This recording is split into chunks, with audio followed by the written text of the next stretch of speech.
मानिया good morning, Anshu Kumar good morning.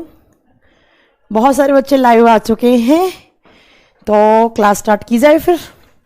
Rupendra Kumar good morning, Jaykant good morning, Rohit Kumar good morning, Ritesh Kumar good morning. मैं बहुत अच्छी हूँ मानिया, आप बताइए आप कैसे हैं। Purushottam Kumar good morning, Pramod Kumar good morning. Hello ma'am, I am Amit from. अच्छा आप थोड़ा अच्छा चलो, आपका बर्थडे था? हाँ मेरा बिल्कुल बर्थडे था। Himanshu Chaurasia thank you very much. Okay कुछ बच्चों की आज पहली क्लास है। मैम नेक पेन, गर्दन में दर्द हो जाता है मोबाइल में क्लास देखकर। अच्छा जी जयकांत, मोबाइल में दर्द, ऐसे मोबाइल में जब आप चैटिंग करते हैं तब आपको दर्द नहीं होता है?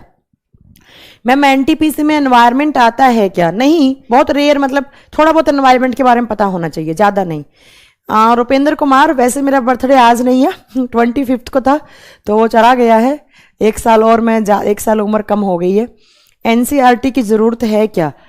बेटा कोई मतलब आप एक तो नोट्स अच्छे से बनाइए, दक्षामित सिंह, और एनसीईआरटी पढ़ेंगे तो बहुत अच्छा है। मैम आपका बर्थडे वाला वीडियो देखा, उसमें संदीप सर की मिमिक्री बहुत अच्छी थी। हाँ संदीप सर जितना अच्छा टीचर, जितने अच्छे टीचर हैं, जितने अच्छे से इंग्लिश पढ़ाते हैं, उससे ज़्यादा अच्छे वो मिमिक्री भी करते हैं। मैम आज हमारा पहला क्लास है लाइव। ओके मैम मेरे दोस्त का नाम ले लो। आपके दोस्त कौन है रुपेंद्र, बता दीजिए। मैम हरीश चंद मेरी फर्स्ट क्लास है। ओके मैम कल आरआरबी जेई का एग्ज़ाम था, रात में क्रोमोजोम पूछा था। क्या कहते हैं रात, अच्छा रेट का क्रोमोजोम पूछा था। तो रेट का क्रोमोजोम आपसे नंबर्स में पूछा था या?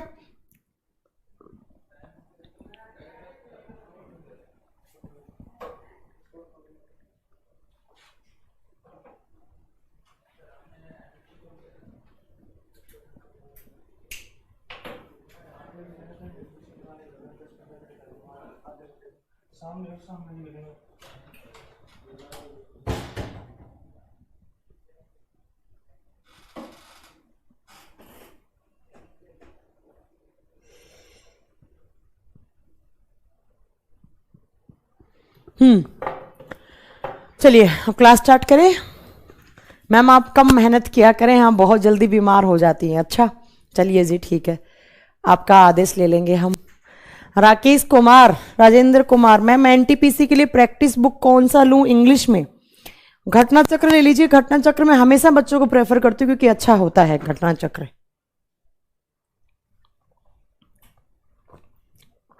चलिए अब पढ़े। अच्छा GS3 बैच भी ज्वाइन किया है, वेरी गुड। चलिए देखिए लास्ट क्लास में मैंने आपको चैप्टर स्टार्ट किया था रेस्पिरेटरी सिस्टम, है ना? तो रेस्पिरेटरी सिस्टम बस स्टार्ट ही किया था, तो थोड़ा सा मैं वापस पढ़ा देती हूँ रेस्पिरेटरी सिस्टम, ताकि जो बच्चे आज पहली क्लास है जिन बच्चों की, तो वो ज़्यादा अच्छे से पढ़ पाए। अब प्लीज़ कोई भी कमेंट नहीं करेगा। अच्छा मुझे गाना गाना चाहिए था बेटा, मेरी आवाज़ बहुत गंदी है, मैं गाना नहीं गा सकती कभी भी लाइफ में। प्लास्टर ऑफ पेरिस को सेटिंग करने के लिए कौन सा कंडीशन होगा? तो ऑप्शन पे डिपेंड करता है। वैसे 2 कंडीशन है यहाँ पर। आपके दोस्त का नाम राकेश दयामा है। Okay ma'am which part of brain regulates breathing? Medulla oblongata. Medulla oblongata Vishal आपका आंसर। चलिए अब प्लीज कमेंट नहीं करते, अब थोड़ा पढ़ते हैं। देखिए रेस्पिरेटरी सिस्टम, और हिंदी में इसको कहा जाता है श्वसन तंत्र। वो सिस्टम का मतलब आप पढ़ा चुकी है मैम, ग्रुप ऑफ ऑर्गन्स। तो वो सारे के सारे ऑर्गन्स जो किस में काम आते हैं? रेस्पिरेशन में काम आते हैं, श्वसन की प्रक्रिया में काम आते हैं। उन सारे के सारे ऑर्गन्स को एक साथ मिलाकर हम क्या बोल देते हैं? रेस्पिरेटरी ऑर्गन या रेस्पिरेटरी सिस्टम का नाम दे देते हैं। ठीक है, अब देखिए कुछ आपको मैंने नॉर्मल बातें बताई होंगी कि रेस्पिरेशन का मतलब होता क्या है। मैंने कहा था कि अगर आपसे कोई भी एग्जाम में पूछ ले या कभी भी पूछा जाए कि रेस्पिरेशन का मतलब क्या होता है, तो कोई बच्चा ये नहीं बोलेगा कि ऑक्सीजन लेना या CO2 छोड़ना। मैम ने क्या बताया था? रेस्पिरेशन का मतलब क्या होता है? किसका ब्रेकडाउन? ग्लूकोज का ब्रेकडाउन। और किसके थ्रू? ऑक्सीजन के थ्रू। और क्या बनाना? एनर्जी। और एनर्जी किसकी फॉर्म में? करेंसी किसकी फॉर्म में? ATP की फॉर्म में। तो इस प्रोसेस को क्या बोलते हैं हम? रेस्पिरेशन। रेस्पिरेशन क्या होता है? वो प्रोसेस जिसके थ्रू जिसके थ्रू ग्लूकोज का ब्रेकडाउन किया जाता है या ग्लूकोज का ऑक्सीडेशन किया जाता है और जो एनर्जी बनती है, तो उस प्रोसेस को क्या बोलते हैं हम? उस प्रोसेस को हम रेस्पिरेशन बोला जाता है, उसको रेस्पिरेशन बोला जाता है। अब शायद मैं आपको लास्ट क्लास में बताना भूल गई थी कि रेस्पिरेशन कितने टाइप का होता है। मैंने रेस्पिरेटरी ऑर्गन्स तो बता दिए थे कि किस ऑर्गेनिज्म में क्या रेस्पिरेटरी ऑर्गन होगा। जैसे मैंने बताया होगा, मछली गिल से सांस लेती हैं, जो मेंढक होते हैं वो स्किन से और लंग से सांस लेते हैं, स्नेक में लंग्स होते हैं, बर्ड्स में लंग्स होते हैं, अमीबा का बॉडी सरफेस होता है उसी से ही। तो एक बार थोड़ा सा हम रेस्पिरेशन के टाइप्स पढ़ लेते हैं, उसके बाद अपन वापस अपने उसी पे आएंगे, ह्यूमन रेस्पिरेटरी सिस्टम पे आएंगे। पहले हम रेस्पिरेशन के टाइप पढ़ेंगे क्योंकि यहाँ से 2 से 4 क्वेश्चन बनते हैं एग्जाम में। तो रेस्पिरेशन के टाइप पढ़ा जाए, उसके बाद वापस हम विंड पाइप पे या आपके वहीं पर वापस आएंगे। तो देखिए, रेस्पिरेशन जो होता है वो 2 टाइप का होता है। जो श्वसन होता है वो 2 टाइप का होता है। कौन कौन सा? एक होता है एरोबिक रेस्पिरेशन, एक होता है aerobic respiration. Aerobic respiration Hindi में इसको कहा जाता है ऑक्सीश्वसन। हिंदी में इसका क्या नाम होता है? ऑक्सीश्वसन। और एक होता है एनएरोबिक रेस्पिरेशन। एनएरोबिक रेस्पिरेशन ये मैं आपको बताना भूल गई थी, तो थोड़ा सा ये पढ़ लेते। वैसे हम सिस्टम के बाद भी पढ़ सकते थे इसको, बट पहले पढ़ लो, कोई दिक्कत नहीं है। Anaerobic respiration. आप लोगों ने इतना ज़्यादा ह्यूज अमाउंट में मुझे इतने सारे बर्थडे की विशेस दी, मैं आप लोगों की बहुत बड़ी आभारी हूँ। मुझे बहुत अच्छा लगा, आप लोगों ने इतने प्यार दिया, इतनी ज़्यादा विशेस दी। बस अभी तुरंत अभी पढ़ लेते हैं, लास्ट के 10 से 15 मिनट की क्लास में मैं आपके डाउट ले लूँगी, ठीक है। अनएरोबिक रेस्पिरेशन को हिंदी में कहा जाता है अनॉक्सीश्वसन। कौन सा श्वसन? अनॉक्सीश्वसन। देखो, पहले हम पढ़ते हैं एरोबिक क्या होते हैं, बाद में पढ़ेंगे हम एनारोबिक। एनारोबिक क्या होता है?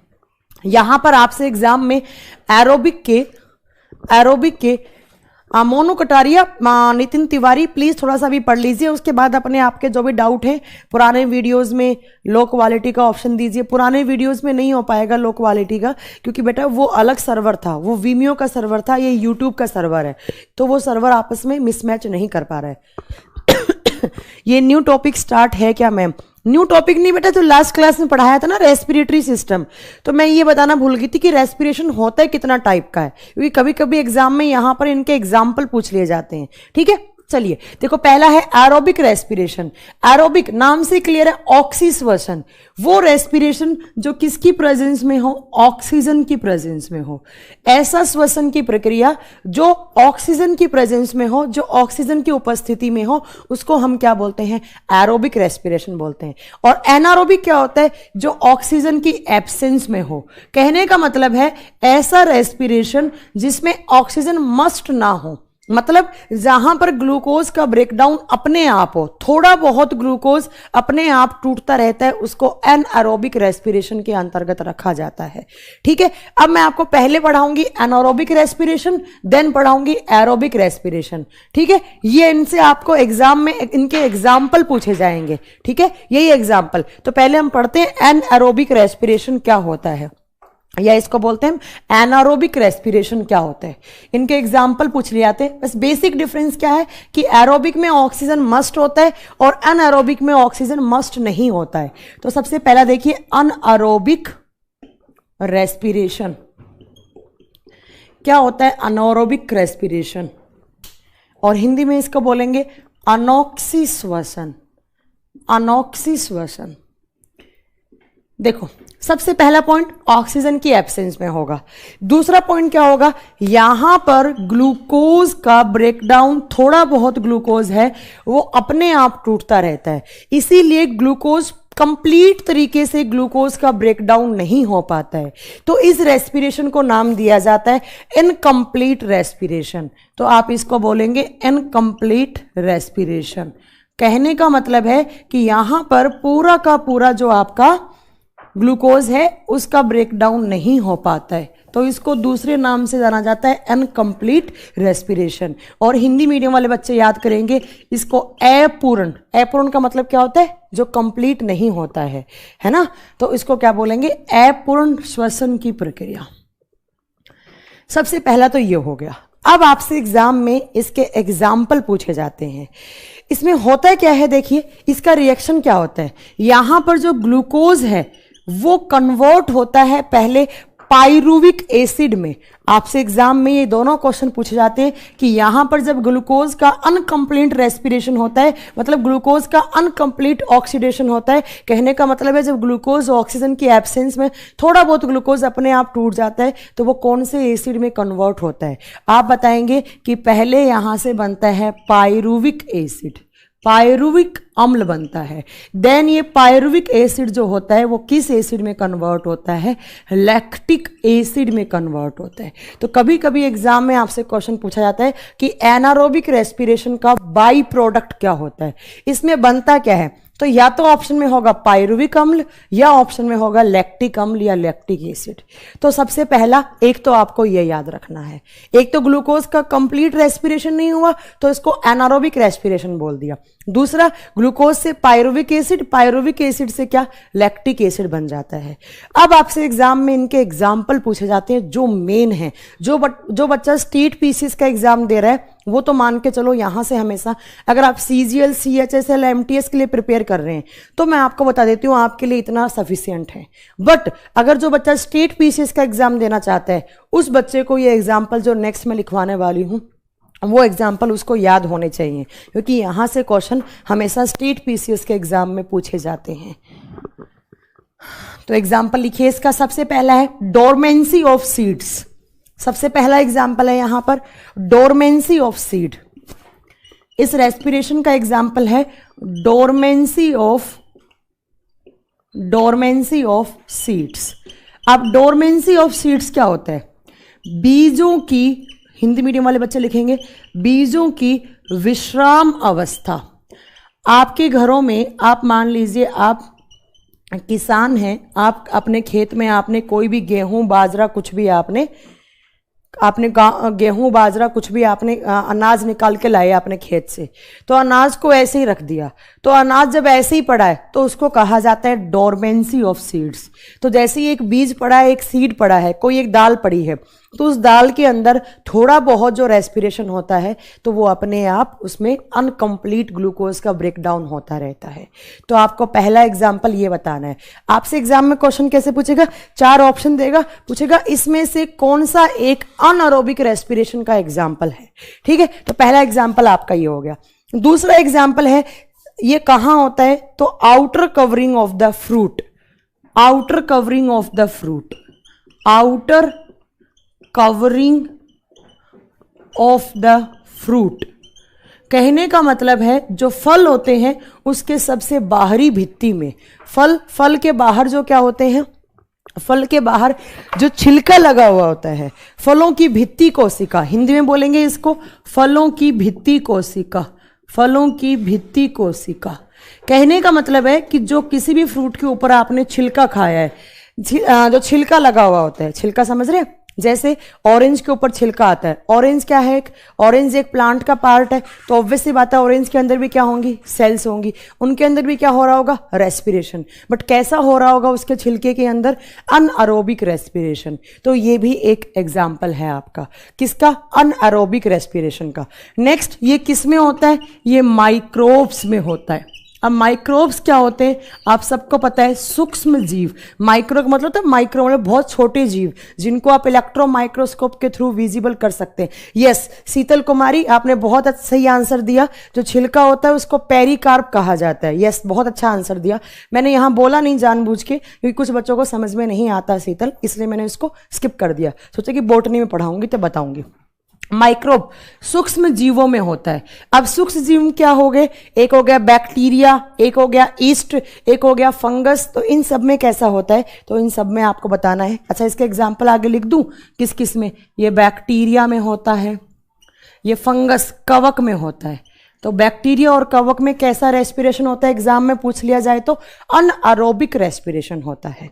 ठीक है, इसके अलावा एक एग्जाम्पल और याद रखो, जो फर्मेंटेशन होता है, जो फर्मेंटेशन होता है, फर्मेंटेशन को हिंदी में बोला जाता है किण्वन, किण्वन, वो भी ऑक्सीजन की एब्सेंस में होता है। और ऑक्सीजन की एब्सेंस में कौन सा respiration, anaerobic respiration, anaerobic respiration. ठीक है, तो ये आपको याद रखना है। फर्मेंटेशन जिसके थ्रू आप बिवरेज बनाते हैं, अल्कोहल वगैरह बनाते हैं, या आपने अपने घरों में देखा होगा जब हम ईस्ट लाते हैं, खमीर लाते हैं, है ना, फर्मेंटेशन प्रोसेस के लिए। चलो ये इतना आपको याद रखना है। नरेंद्र सिंह आप कह रहे हैं कि साइंस स्पेशल 1 के रिकॉर्डेड वीडियो डाल दीजिए इसमें, जिससे कि जिनका एग्जाम पास में है उनको प्रॉफिट हो जाए। पहली बात तो नरेंद्र सिंह, ये लाइव बैच है, मैं इसमें रिकॉर्डेड क्लास नहीं चला सकती, ये हमारी कंपनी के नॉर्म्स में नहीं आता है। ठीक है बेटा, अब मैं आगे कुछ बोल ही नहीं सकती।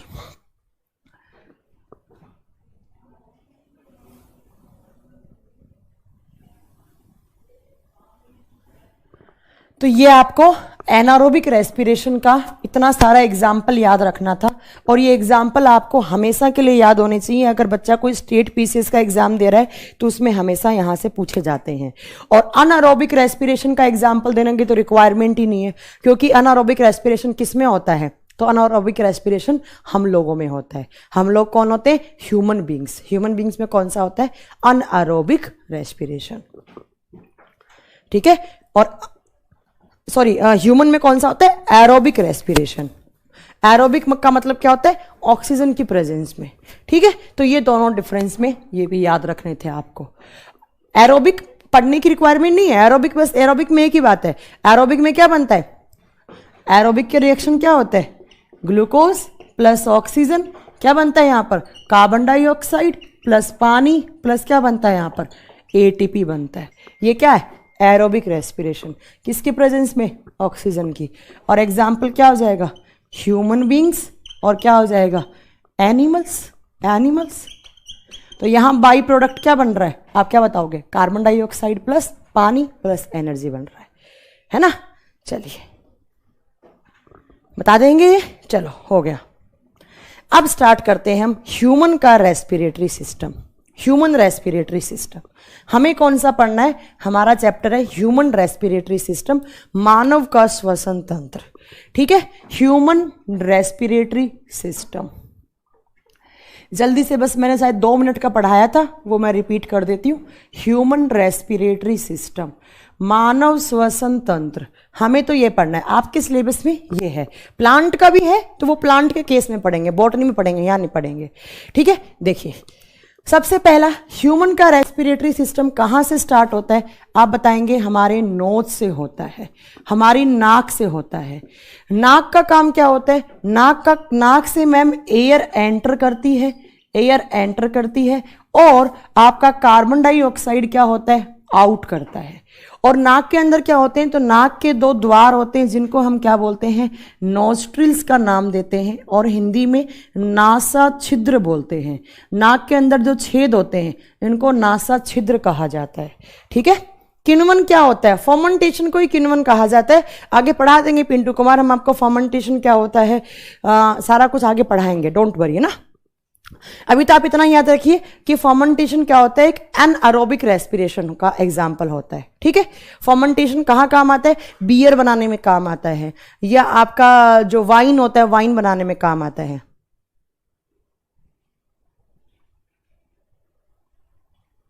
मैम कबीर सिंह की मूवी में कबीर सिंह का हॉस्पिटल में ऑपरेशन करते समय उसके बॉडी में अल्कोहल की मात्रा ज़्यादा हो जाती है, तो उसका बॉडी में क्या बंद कर देता है? अल्कोहल ज़्यादा होने से हार्ट का सर्कुलेशन खराब हो जाता है, वाल्व ब्लॉक हो जाते हैं, या आपका दिमाग में एसिटाल्डिहाइड या कीटोन की अमाउंट ज़्यादा हो जाता है तो आपका दिमाग भी फेल हो सकता है। किसने पूछा है? हरिश्याम सिंह खुशवाह। ओके,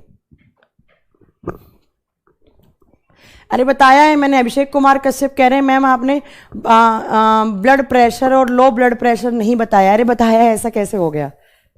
चलिए, आप दूसरे चैप्टर के यहाँ पे डाउट ना पूछे मुझसे तो ही बेटर है, आप लोगों के लिए, वेलफेयर के लिए बोल रही हूँ मैं। देखिए नाक के अंदर क्या होते हैं? नॉस्ट्रिल्स होते हैं। अब देखिए नाक के अंदर और क्या होते हैं? आपके नोजल हेयर्स होते हैं। नाक के अंदर क्या होते हैं? नाक के बाल होते हैं। और नाक के बाल क्या काम करते हैं? नाक के बाल का पहली बात तो नाम क्या होता है? साइंस में नाक के बाल को नाम दिया जाता है सीलिया। सीलिया। तो ये क्वेश्चन आपसे पूछ सकता है कि सीलिया क्या होते हैं, आप क्या बताएंगे? नाक के बाल को सीलिया कहा जाता है। ठीक है, इन नाक के बाल किसकी तरह काम करते हैं? ये फिल्टर की तरह काम करते हैं और किसको छान देते हैं? कोई धूल मिट्टी के पार्टिकल्स आए हैं, कोई धूल मिट्टी के बड़े बड़े डस्ट पार्टिकल्स आ गए तो उनको ये हमारे विंड पाइप में जाने से रोक देते हैं। बट छोटे छोटे क्या होते हैं, छोटे छोटे जो धूल मिट्टी के पार्टिकल्स होते हैं वो नहीं रोक पाते हैं और ये अंदर चले जाते हैं आपके बॉडी के अंदर, और जिसके कारण अस्थमा हो जाता है। वो आगे हम पढ़ाएंगे आपको। ठीक है, और दूसरा, आपकी नाक से जो पानी चलता रहता है, नोजल वाटर, जो नाक से जो आपका पानी बहता रहता है उसको कहा जाता है म्यूकस। म्यूकस। तो आपसे एग्जाम में क्वेश्चन पूछ रहे, नाक से जो पानी बहता है, जैसे जुकाम होता है तो पता ही आपको नाक से पानी ज्यादा मिलता है। नहीं, ये गलत, मैंने ये गलत मतलब सेंटेंस बोल दिया था लास्ट क्लास में। जो बाल होते हैं उनको सीलिया कहते हैं। हाँ, प्लीज ये सही कर लेना, करेक्ट कर लेना मनोज कुमार सहू, मैंने शायद गलत पढ़ा दिया था, मतलब वो दिमाग की प्रेजेंस नहीं थी तो एक टर्म गलत बोल दिया था, पढ़ाया गलत नहीं, टर्म गलत बोल दिया था। तो जो फिल्टर होते हैं, जो नाक के बाल होते हैं उनको सीलिया कहा जाता है, और जो नाक का पानी होता है उसको म्यूकस कहा जाता है। यस, नोजल वाटर को क्या कहा जाता है?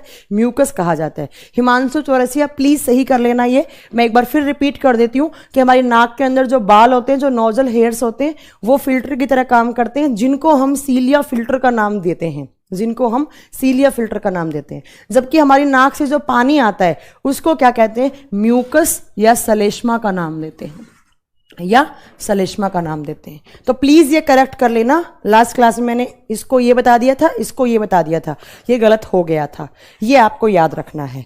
तो नाक ने आपने पढ़ लिया। नाक में आपको ज्यादा नहीं पढ़ना है, बस आपको 2 पॉइंट पढ़ने कि नाक के पानी को म्यूकस वाटर कहते हैं, सलेष्मा, और नोजल जो हेयर्स होते हैं उसको क्या कहते हैं? हम सीलिया का नाम देते हैं।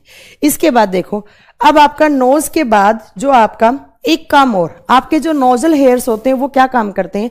इन नोजल हेयर से ये एयर जब आपके नोजल हेयर के पास जाती है तो ये नोजल हेयर्स क्या कर देते हैं? इस एयर को गर्म करने का काम करते हैं, इस एयर को हीट देने का काम करते हैं, गर्म करने का काम करते हैं। दूसरा, इसको एयर को गीला करने का, वेट करने का काम करते हैं, क्योंकि हमारे बॉडी का टेम्परेचर अलग होता है, हमारा इंटरनल बॉडी टेम्परेचर कुछ और होता है, और आउटर एनवायरनमेंट में जो एयर है उसका टेम्परेचर अलग होता है। तो अगर इन एयर के टेम्परेचर में डिफरेंस आएगा तो हमारे सर में दर्द होने लग जाता है। अच्छा, आपने कभी कभी देखा होगा कि मतलब कभी कभी होता है कि आप बाहर से बहुत ज्यादा धूप में आए, धूप में अलग टेम्परेचर है, आप अचानक से एसी के अंदर आ गए, रूम के अंदर एसी चल रहा है, आप अचानक से आ गए, तो आपने देखा होगा कि हमारे सर में दर्द होना स्टार्ट हो जाता है, क्योंकि हमारा जो एयर है, हम जो एयर ले रहे हैं, जो हम सांस ले रहे हैं, उस एयर का टेम्परेचर में क्या आ जाता है? वेरिएशन आ जाता है। इसीलिए क्या होता है, वो टेम्परेचर में डिफरेंस आ गया तो हम लोगों का सर में दर्द होना स्टार्ट हो जाता है।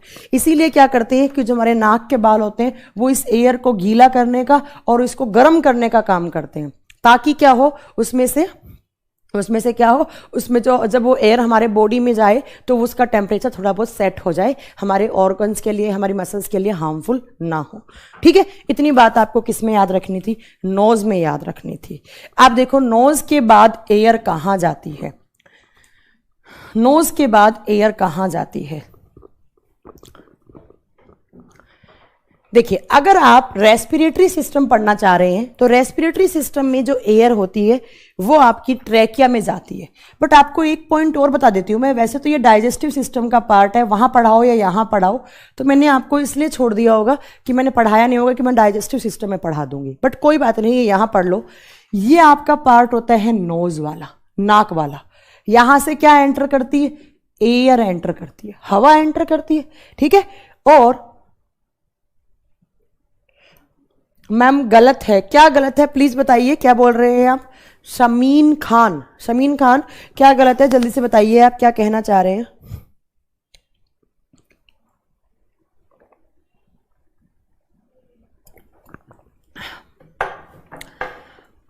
हाँ, लास्ट क्लास में गलत है, वो सही कर लेना। और प्लीज यार क्लास के बीच में डिस्टर्ब मत करो, कमेंट बाद में रिप्लाई करना, मैं रिप्लाई बाद में करूंगी, आप कमेंट बाद में किया करें प्लीज। अभी थोड़ा पढ़ लीजिए क्योंकि सिलेबस वैसे ही पीछे चल रहा है। मैंने पढ़ा दिया है। सीलिया क्या था मैं बता देती हूँ। नाक के बालों को सीलिया कहा जाता है और नाक से जो पानी चलता है उसको म्यूकस कहा जाता है। यार चीज आराम से ध्यान से सुन लिया करो, ध्यान से सुन लिया करो। लास्ट क्लास में मैंने उल्टा बता दिया था, अब मैंने करेक्ट कर दिया है, हो जाता है कभी कभी, कोई इश्यू नहीं है। देखिए ये क्या होता है, नोज एयर, ठीक है। इसके बाद ये कौन सा पार्ट होता है, ये आपका माउथ वाला होता है, और माउथ से आप क्या खाते हैं, फूड खाते हैं, ठीक है। तो ये नोज वाला पार्ट है, ये माउथ वाला पार्ट है। ये इस पार्ट को नाम दिया जाता है फेरिंक्स। इसको क्या नाम दिया जाता है, फेरिंक्स, और हिंदी में इसको कहा जाता है ग्रास नलिका। हिंदी में ग्रास नलिका नाम दिया जाता है, ग्रास नलिका, ठीक है। आपसे एग्जाम में क्वेश्चन पूछा जाता है, बहुत बार एग्जाम में क्वेश्चन आते हैं। वैसे ये डाइजेस्टिव सिस्टम में बताती हूं मैं, पर यहां पर ही पढ़ लो, कोई बात नहीं, मैंने नहीं बताया है तो। देखिए ये क्या होता है, क्वेश्चन आते हैं एग्जाम में कि उस पार्ट का नाम बताओ जहां पर डाइजेस्टिव सिस्टम और रेस्पिरेटरी सिस्टम एक होते हैं। कहने का मतलब है जहां पर सांस नली और आपकी जो भोजन वाली नली होती है, उनका एक कॉमन पैसेज जो होता है, जो कॉमन पार्ट होता है, उसको क्या नाम दिया जाता है, आप क्या बताएंगे, फेरिंक्स। आप क्या नाम बताएंगे, फेरिंक्स। फेरिंक्स क्या होता है, तो आपको याद रखना है, it is part of both, it is part of both, part of both. किस किस का आप बताएंगे, किस किस का पार्ट होता है ये रेस्पिरेटरी सिस्टम का भी पार्ट है, और किस सिस्टम का पार्ट है ये, and digestive system, and digestive system. तो आपका फेरिंग से पहला पॉइंट क्या हो गया, यह श्वसन तंत्र और पाचन तंत्र दोनों का भाग होता है। एपिग्लोटिस भी ये है, नहीं एपिग्लोटिस ये नहीं होता है। प्लीज यार आप लोग पेशेंस रखें, आप लोग फालतू के कमेंट क्या कर रहे हैं यहां पे। ये गुड मॉर्निंग हो गया भैया, गुड मॉर्निंग मैसेज मत करो, टीचर का ध्यान डिस्ट्रैक्ट होता है, इसीलिए कुछ वर्ड्स बोर्ड पे गलत भी लिखे जाते हैं। अब देखो एक बच्चा कह रहा है मैम फेरिंग्स लेरिंग सेम है क्या, अरे रुक तो जाओ यार, एक बोल रहा है एपिग्लोटिस क्या होता है, एक बार रुक तो जाओ, मैं सब बताऊंगी यार। तुम लोग पहले ही यार कमेंट करना स्टार्ट कर देते हो। प्लीज फालतू के कमेंट मत करो, यहां पे चुपचाप पढ़ाई में ध्यान दो, और मुझे बताना, मुझे पता है मुझे कब क्या पढ़ाना है। लास्ट टाइम भी मैं आपके कमेंट देखने के चक्कर में मैंने सीलिया को म्यूकस बता दिया था और म्यूकस को सीलिया बता दिया था, ठीक है। देखिए फेरिंग्स क्या होता है, ये जो कॉमन पैसेज है, कॉमन किसके लिए, डाइजेस्टिव सिस्टम और रेस्पिरेटरी सिस्टम दोनों के लिए जो कॉमन पैसेज है, उसको हम क्या बोलते हैं, उसको हम फेरिंग्स नाम देते हैं। तो आप याद रखिएगा फेरिंग्स क्या होता है, part of both respiratory system and digestive system. यह वह भाग है जिसमें दोनों भाग पाए जाते हैं, कौन कौन से, पाचन तंत्र वाला और कौन कौन से वाला, तो आपको पता है श्वसन तंत्र वाला और रेस्पिरेटरी सिस्टम दोनों वाला। अब देखो इस फेरिंग्स का काम क्या होता है। इस फेरिंग से नीचे की साइड ऐसे यहां पर जब आप आओगे तो यहां पर दो पाइप होती हैं, यहां पर दो पाइप होती है। ये जो इधर वाला पाइप है ये आपका होता है फूड पाइप। ये क्या होता है, फूड पाइप, जिसको आप क्या बोलेंगे, भोजन नलिका, भोजन नलिका, ठीक है। और ये जो इधर वाला पाइप है इसको हम क्या नाम देंगे, इसको हम नाम देंगे विंड पाइप, जिसको हम ट्रैकिया नाम देंगे आगे चलकर, अभी आप विंड पाइप ही समझ लो।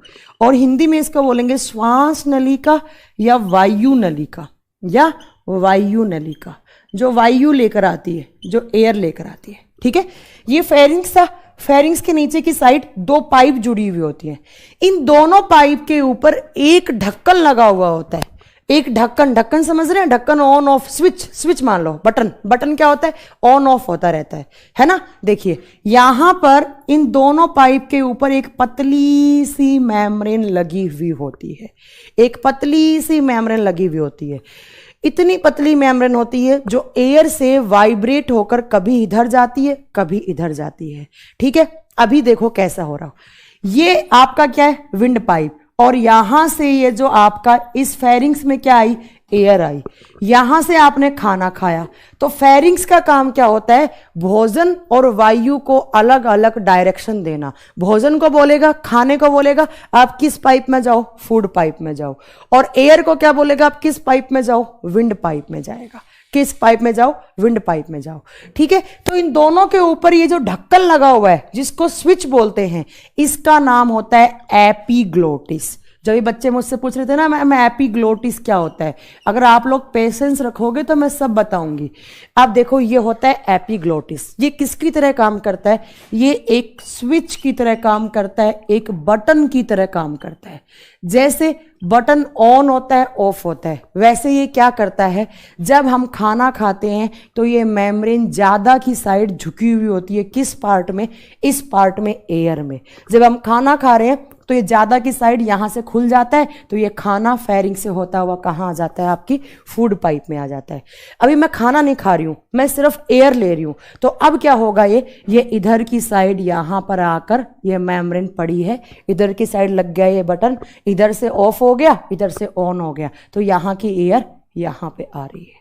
ठीक है, आपसे एग्जाम में क्वेश्चन पूछेगा कि रेस्पिरेटरी सिस्टम के उस पार्ट का नाम बताओ जो डाइजेस्टिव सिस्टम और रेस्पिरेटरी सिस्टम के लिए कॉमन हो। आप क्या बताएंगे, फेरिंग्स। आपसे पूछेगा रेस्पिरेटरी सिस्टम का उस पार्ट का नाम बताओ जो एज ए स्विच की तरह काम करता है, बटन की तरह काम करता है। आप क्या बताओगे, एपिग्लोटिस।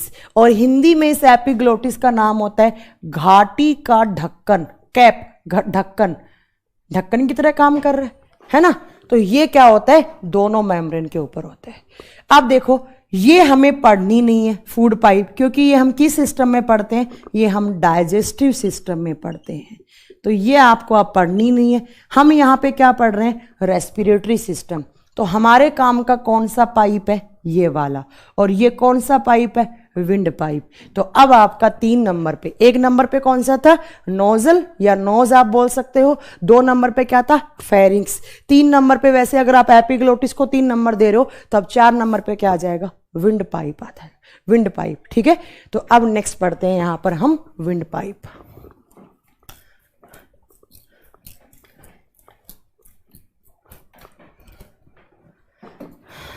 नेक्स्ट 4 नंबर दे देती हूं, चलो मैं इसको। और अगर वैसे अगर आप नोज को 1 नंबर दे रहे हो तो विंड पाइप 2 नंबर हो जाता है ना। तो विंड पाइप, और हिंदी में इसको क्या बोलेंगे, हिंदी में इसका नाम होता है वायुनलिका, वायुनलिका। देखो हिंदी में तो इसका एक ही नाम होगा, बट इंग्लिश में इसके 2 नाम होते हैं।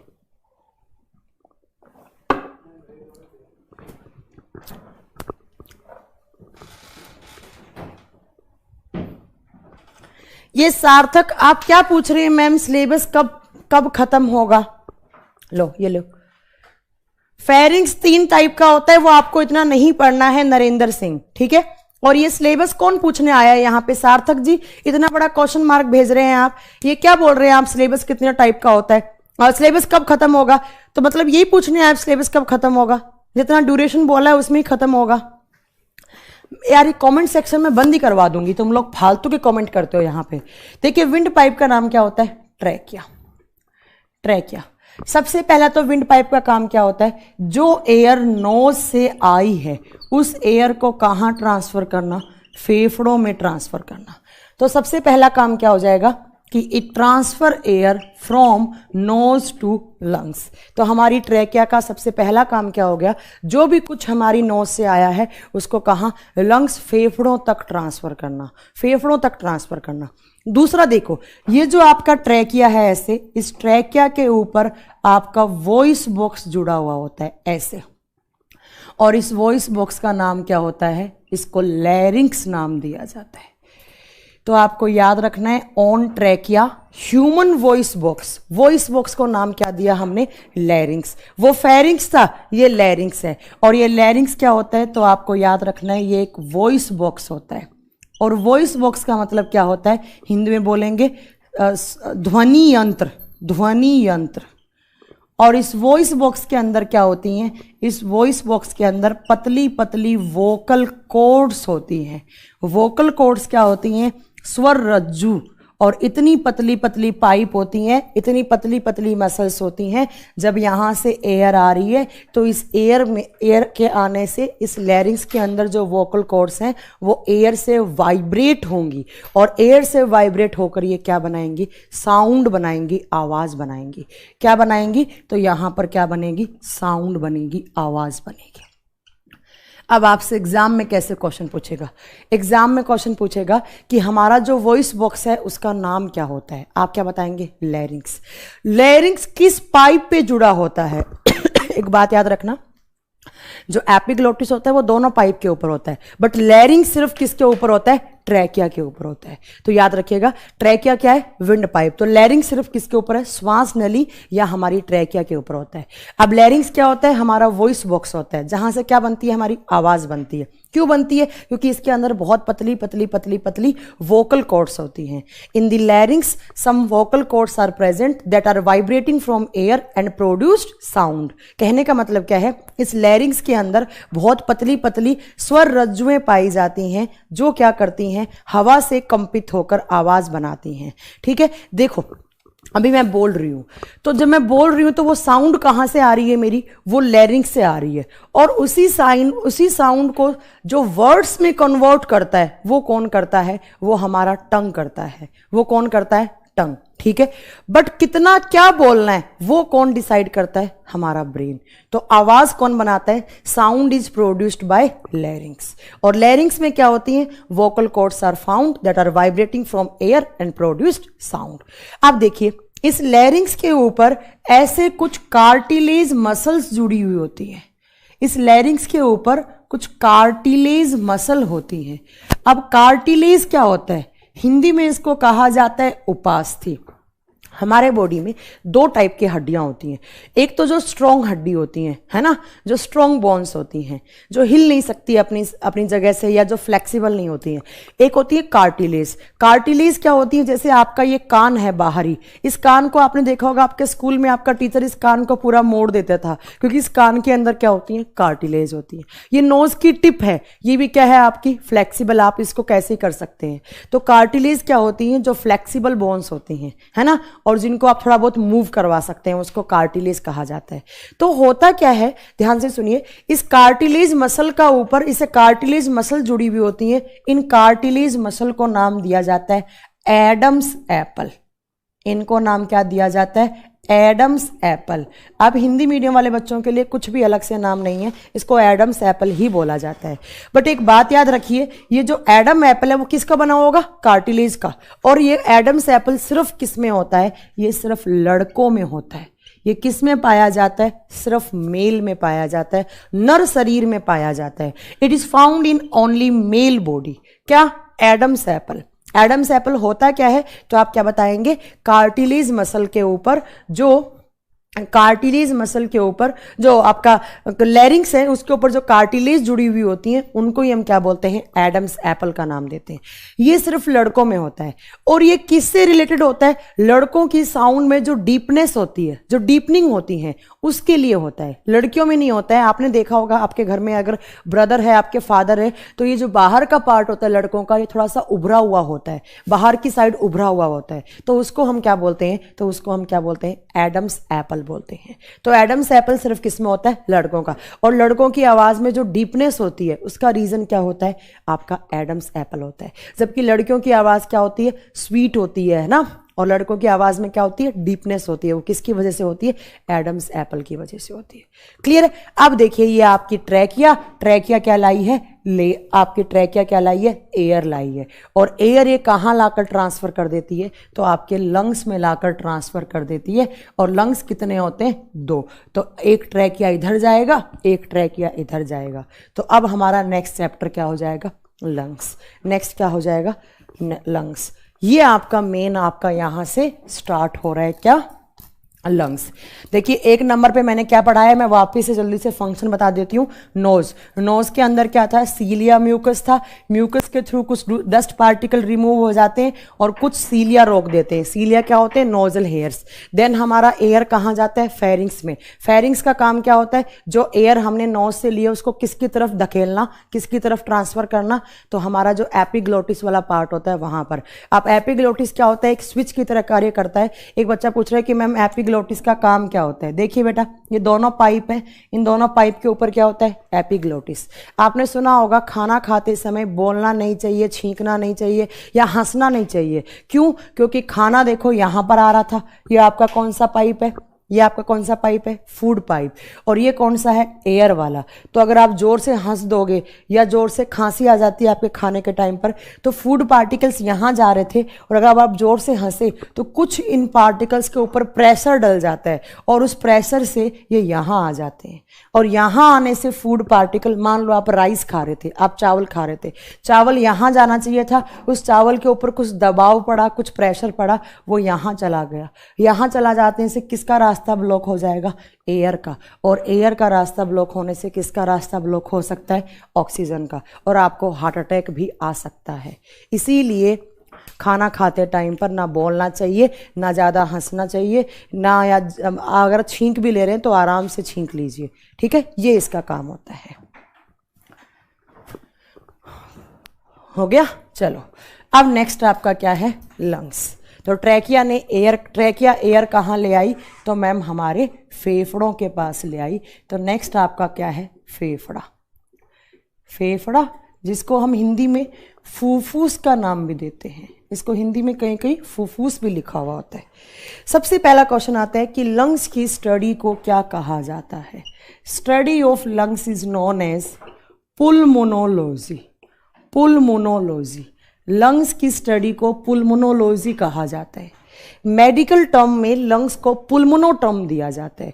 और लॉजी का मतलब क्या है? लॉजी का मतलब क्या होता है? टू स्टडी, टू स्टडी, ठीक है? चलिए, नेक्स्ट आपसे पूछा जाएगा कि जो लंग्स है उसका कलर कैसा होता है। तो हमारे जो फेफड़े होते हैं उनका नेचुरल कलर अगर आपसे पूछे, आप स्मोकिंग नहीं करते हैं, आपके फेफड़े बहुत नेचुरल एयर ले रहे हैं, कोई डस्ट पार्टिकल नहीं है या कोई भी पोल्यूटेंट नहीं है आपके फेफड़ों के अंदर, तो ये पिंक कलर के होते हैं, ये गुलाबी कलर के होते हैं। और फेफड़े होते कितने? तो आपको पता ही है, 2 फेफड़े होते हैं। अब अगर मैं आपसे पूछूं कि छोटा फेफड़ा कौन सा होता है, आप क्या बताओगे? लेफ्ट लंग क्या होता है? छोटा होता है। Left lung is smaller. Left lung is smaller. क्यों होता है? क्योंकि मैम आपने बताया था कि जो बायां फेफड़ा होता है वो अंदर की साइड ऐसे धंसा हुआ होता है, और इस धंसे हुए वाले पार्ट को हम क्या बोलते हैं? इसको हम कार्डियक नोच का नाम देते हैं। और यहाँ पर कार्डियक नोच में क्या होता है? तो हमारा हार्ट होता है। तो लेफ्ट लंग क्या होता है? छोटा होता है, ठीक है? बता देंगे। अब एक डायग्राम बनाइए आप मेरे साथ। अच्छा, अगर लंग्स का वेट पूछे आपसे तो कितना होता है? क्या मुझे बता सकते हैं कि लंग्स का वेट कितना होता है? तो दोनों फेफड़ों का जो वजन होता है वो ऑलमोस्ट 1.3 से लेकर 1.5 के बीच में होता है। 1.3 से लेकर 1.5 किलोग्राम के बीच में होता है। अगर वेट लिखना है तो आप लिख भी सकते हैं, इनका वजन लिखना है तो 1.3 से लेकर 1.5 किलोग्राम। अगर पूछे फेफड़ों का शेप कैसा होता है, आकार कैसा होता है, तो स्पंज जैसा होता है। अब स्पंज तो आप समझते ही होंगे ना, स्पंज में कॉन्ट्रैक्ट करने का कैपेसिटी होता है, रिलैक्स करने का। जैसे वो स्पंज नहीं आता है, पानी में डालते हैं फूल जाता है, पानी से बाहर निकालेंगे सूख जाता है, वैसा ही आपका फेफड़ा होता है। तो फेफड़ा का आकार पूछे, स्पंज होता है, ठीक है? हाँ जयकांत, आपने सही बताया है ना। चलो, अब आपको एक डायग्राम बनाना है मेरे साथ। इस डायग्राम से आपको समझ में आएगा कि फेफड़े काम कैसे करते हैं, लंग्स कैसे काम करते हैं। देखिए, ये आपका ट्रैकिया, ट्रैकिया आकर ऐसे डिवाइड हो जाता है। इधर की साइड कौन सा फेफड़ा होगा? लेफ्ट वाला होगा, ये आपका लेफ्ट। और इधर की साइड कौन सा होगा? राइट वाला। राइट वाला बड़ा होता है, लेफ्ट ऐसे नहीं होता है मैम। लेफ्ट कैसा होता है? ऐसे होता है, ठीक है? अब देखो, इसको हमने क्या बोला? इसको हमने ट्रैकिया, और हिंदी में हमने इसको क्या बोला? वायुनलिका बोला, वायुनलिका। अब देखो, ये जो बायां फेफड़ा होता है इसमें ऐसे 2 लोब होती हैं। लोब का मतलब होता है अलग अलग पार्ट बट एक साथ जुड़े हुए होते हैं। अलग अलग पार्ट बट एक साथ जुड़े हुए होते हैं। इसमें 2 लोब हैं, ये एक अपर लोब, ये एक लोअर। इसको मैंने यू लिखा है, इसको मैंने एल लिखा है। और इधर की साइड जो राइट लंग होता है उसमें ऐसे 3 लोब बनी हुई होती है, ये अपर, ये मिडल, ये लोअर। तो वैसे एग्जाम में इतना इजी क्वेश्चन तो कभी नहीं पूछेगा, बट फिर भी अगर आपसे पूछा जाए कि बाएं फेफड़े में कितनी लोब होती हैं, आप बताएंगे 2। लोब का मतलब समझते हैं? चलो मैं बता देती हूँ लोब का मतलब क्या होता है।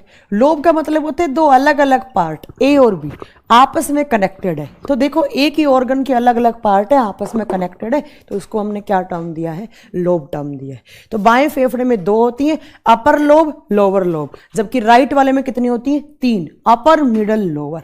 ठीक है, चलो इतनी बात आपको समझ में आ गई।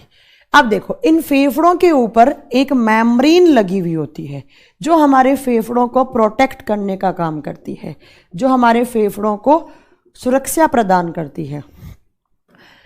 जो फेफड़ों के बाहर जो मेम्ब्रेन लगी हुई है इसका नाम क्या होता है? Membrane of lungs is known as pleura membrane. इसका नाम होता है प्लूरा, हिंदी में भी प्लूरा कहा जाता है। इसका नाम क्या होता है? प्लूरा। अब देखो ये जो बीच में स्पेस पड़ा है, ये जो एम्प्टी स्पेस है दोनों फेफड़ों के बीच में, इसका नाम क्या होता है? इसको कहा जाता है मेडियास्टेनम।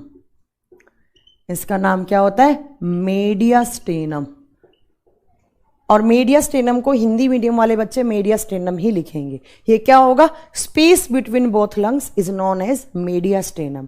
दोनों फेफड़ों के बीच में जो जगह पड़ी है उसको मेडियास्टेनम का नाम दिया जाता है।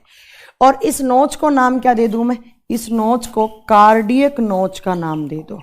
कार्डियक नोच आपसे पूछा जाए किस फेफड़े के नीचे होता है, आप क्या बताएंगे? Left lung. ये कौन सा है? हमेशा साइंस में ये डायरेक्शन कौन सी लिखी जाएगी? ये लेफ्ट वाली। तो ये कौन सा हो जाएगा? बायां फेफड़ा। और ये कौन सा हो जाएगा? राइट लंग हो जाएगा। दायां फेफड़ा, राइट लंग। और ये ट्रैकिया के ऊपर यहां पर क्या होता है? हमारा वॉइस बॉक्स।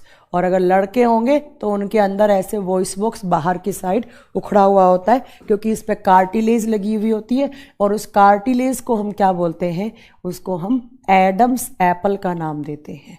ये आपका यहां पर एडम्स एप्पल, बट किस में होगा सिर्फ? अच्छा ये विजिबल नहीं हो रहा, थोड़ा नीचे करना पड़ेगा। ये आपका लैरिंक्स। और इस लैरिंक्स के ऊपर जो ये कार्टिलेज है, इधर की साइड दिखा देती हूँ, ये कार्टिलेज है, उसको ये सिर्फ किस में होती है? लड़कों में। और ये किसके लिए होती है? तो लड़कों की जो साउंड में डीपनिंग होती है उसके लिए, डीपनेस के लिए होती है। Adam's apple. इतना आपने पढ़ लिया। देखो डायरेक्ट क्वेश्चन आएगा यहां से। सबसे पहला क्वेश्चन, दोनों लंग्स के बीच की स्पेस को मेडियास्टेनम। ट्रैकिया क्या करती है? ट्रैकिया एयर लेकर आएगी ऐसे, किससे? नोज से। और नोज से एयर लाकर आपकी ट्रैकिया ऐसे डिवाइड हो जाएगी, एक साइड जाएगी लेफ्ट में, एक साइड जाएगी राइट में। तो ऐसे आपकी ट्रैकिया एयर लेकर आ रही थी, एक ट्रैकिया गया लेफ्ट में, एक ट्रैकिया कहाँ गया? राइट में। फेफड़ों के बाहर जो झिल्ली लगी है उसको क्या बोलेंगे? Pleura membrane. और जो लेफ्ट लंग के नीचे आपका नोच होता है उसको क्या बोलते हैं? कार्डियक नोच बोलते हैं। अब देखिए इन दोनों फेफड़ों के नीचे ऐसे कुछ मसल्स लगी हुई होती हैं और इन मसल्स को नाम दिया जाता है डायफ्राम। इन दोनों फेफड़ों के नीचे ऐसे मसल्स लगी हुई होती है ऐसे सी शेप में, तो इसको कहा जाता है डायफ्राम। ये होता है आपका डायफ्राम। डायफ्राम। कभी कभी एग्जाम में क्वेश्चन आता है कि डायफ्राम कहाँ होता है, आप बताओगे दोनों फेफड़ों के नीचे। इस डायफ्राम का काम क्या होता है? ध्यान से सुनना। ये फेफड़े कहाँ है? हमारे चेस्ट वाले पार्ट में। याद करो मेरी वो क्लास हार्ट वाली, मैंने आपको पढ़ाया था फेफड़े कहाँ होते हैं, तो मैंने कहा था ये हमारे चेस्ट में वी आकार की एक बोन होती है ना। और इस वी आकार की बोन के दोनों साइड क्या होते हैं? हमारी रिब्स होती हैं। ये कहाँ है? चेस्ट बोन है, चेस्ट में होगी। और इनके नीचे क्या है? फेफड़े। तो इनके नीचे ऐसे लेफ्ट वाला है, इधर राइट वाला है। तो ये ऊपर वाला कौन सा पार्ट है? चेस्ट वाला पार्ट। और इसके नीचे यहां पर कौन सा पार्ट स्टार्ट हो जाता है? पेट वाला, एब्डोमिनल वाला। तो इस डायफ्राम का काम क्या होता है? चेस्ट वाले पार्ट को अलग करना और एब्डोमिनल वाले पार्ट को अलग करना। मतलब चेस्ट वाला पार्ट अलग हो गया, पेट वाला पार्ट अलग हो गया। तो बीच में जो मसल्स लगी हुई होती हैं चेस्ट और एब्डोमिनल पार्ट को अलग अलग करने वाली, सेपरेट करने वाली मसल, वो कौन सी होंगी? हमारी डायफ्राम होंगी। डायफ्राम। तो डायफ्राम का एक काम तो क्या हो गया, चेस्ट को और एब्डोमिनल वाले पार्ट को, मतलब छाती वाला पार्ट और पेट वाले पार्ट को अलग करना। बाकी दूसरा आगे काम पढ़ेंगे क्या होता है। क्लियर? इतना आपने पढ़ लिया किसके अंदर, लंग्स के अंदर। अब जो मेन आपके एग्जाम में क्वेश्चन आते हैं वो यहां से आएंगे। ध्यान से सुनिएगा, बहुत ही अच्छे से दिमाग लगा के कि क्या क्या एग्जाम में क्वेश्चन बनेंगे आपके। कहाँ स्पेस है मेरे पास, यहाँ स्पेस है। देखो ये ट्रैकिया आई, ट्रैकिया ऐसे आई, क्या लेकर आई, एयर लेकर आई, और ट्रैकिया ऐसे दोनों फेफड़ों में चली गई। ट्रैकिया का क्या हो गया, डिवीजन हो गया। जब ट्रैकिया का सबसे पहली बार डिवीजन होता है, कहने का मतलब है ये ट्रैकिया आया, एक इधर चला गया, एक इधर चला गया, ट्रैकिया क्या होगी, डिवाइड हो गई। हमारी वायु नलिका का प्रथम विभाजन हो गया, प्राइमरी डिवीजन ऑफ ट्रैकिया। तो देखो इस पार्ट को क्या बोलते हैं, ये ब्लू वाला, ये जो पाइप है इसको, या ये इधर की साइड इतना पाइप जो डिवाइड हुई है, मैंने यहां पर लिख दिया प्राइमरी। कट रहा है इधर, कहां लिखूं तो फिर मेरे पास जगह ही नहीं, कोई बात नहीं, यहां पे स्पेस है देखो, हाँ यहां पे लिख देती हूं। देखो इसको क्या पूछा जाएगा आपसे एग्जाम में, प्राइमरी डिवीजन ऑफ ट्रैकिया, और हिंदी मीडियम वाले क्या लिखेंगे, श्वास नलिका या वायु नलिका का प्रथम विभाजन, वायु नलिका का प्रथम विभाजन। इस प्रथम विभाजन का नाम क्या होगा आपसे एग्जाम में पूछा जाएगा। तो इस पाइप को यहां से लेकर यहां तक, यहां से लेकर यहां तक, इस पाइप को नाम दिया जाता है ब्रोंकाई। इसको क्या नाम दिया जाता है, ब्रोंकाई, और हिंदी में बोलते हैं सूक्ष्म वायु नलिका, सूक्ष्म वायु नलिका। डायरेक्ट आपसे एग्जाम में क्वेश्चन पूछेगा कि जब ट्रैकिया सबसे पहले डिवाइड होती है, या primary division of trachea is known as, आप क्या लिखोगे, ब्रोंकाई। आप क्या लिखोगे, ब्रोंकाई, और हिंदी में क्या लिखोगे, सूक्ष्म वायु नलिका, सूक्ष्म वायु नलिका। ये आपका पहला क्वेश्चन, ठीक है। अब क्या होगा, ये ट्रैकिया जो है ये डिवाइड हुई ब्रोंकाई में। अब ये ब्रोंकाई भी क्या हुआ, ऐसे अंदर चला गया आपके फेफड़े के अंदर, ऐसे आपके फेफड़े के अंदर गया, और ये ब्रोंकाई भी आगे चलकर ऐसे पतली पतली पाइप में और पतली पतली नली में और पतली मसल्स में डिवाइड हो जाता है, और पतली पाइप में डिवाइड हो जाता है। तो इन पतली पतली पाइप को कहा जाता है ब्रोंक्यूल्स, इनको नाम दिया जाता है ब्रोंक्यूल्स। अब देखो जब ट्रैकिया पहली बार डिवाइड हुई हमने क्या नाम दिया, ब्रोंकाई। अब ट्रैकिया सेकेंडरी टाइम डिवाइड हो गई, ऐसे ही यहां पर होगी, और ऐसे ही आपकी ट्रैकिया इधर राइट वाले फेफड़े में ऐसे आया ब्रोंकाई, और ब्रोंकाई और पतली पाइप में ऐसे डिवाइड हो गया। तो इस और पतली पाइप को नाम क्या दिया जाता है, इनको नाम दिया जाता है ब्रोंकिलस। इनको नाम क्या दिया जाता है, ब्रोंक्यूल्स या ब्रोंकिलस, एक ही बात है, हिंदी में ब्रोंकिलस ही नाम दिया जाएगा। अब आप इस चीज को कैसे लिखोगे, इस चीज को मेरे पास कहाँ स्पेस है, यहां पे। तो अब आपसे दूसरा क्वेश्चन क्या बनेगा यहां से, कि secondary division of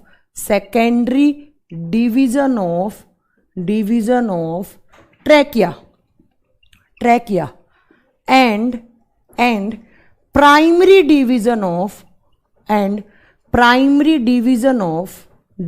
of bronchi.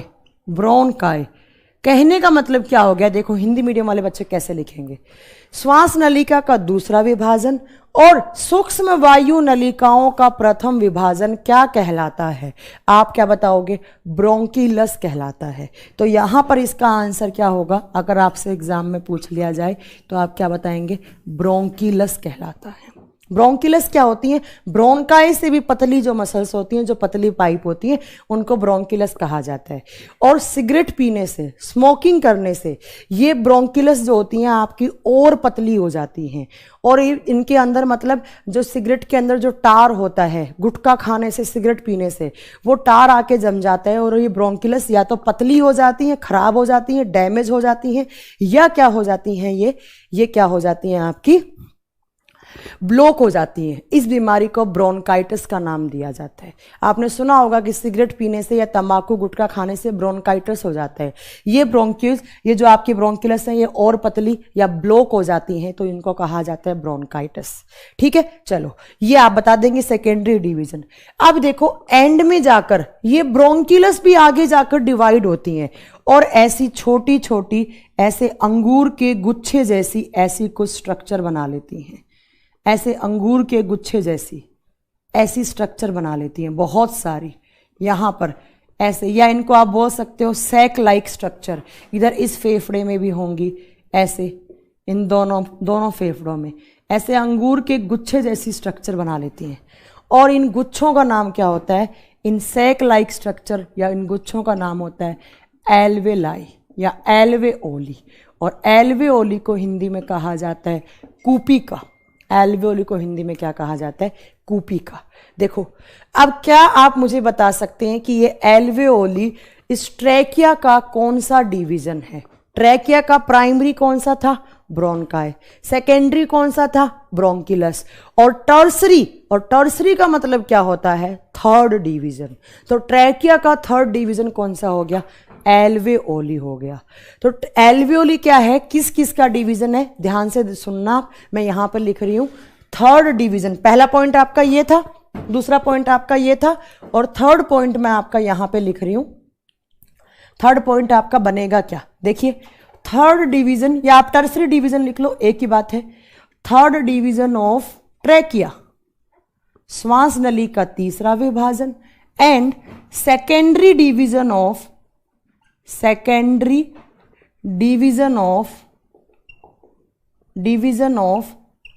Bronchi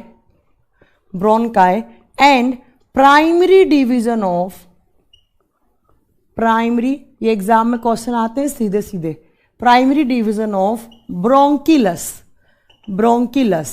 क्या बोलेंगे इसको?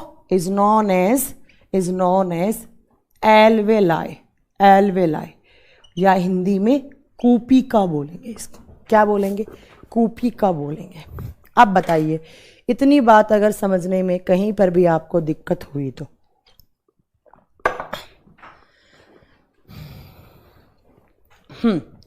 अब चलो थोड़ा सा मैं आपको रिपीट कर देती हूँ, है ना, कि कैसे आपको क्या पढ़ना है।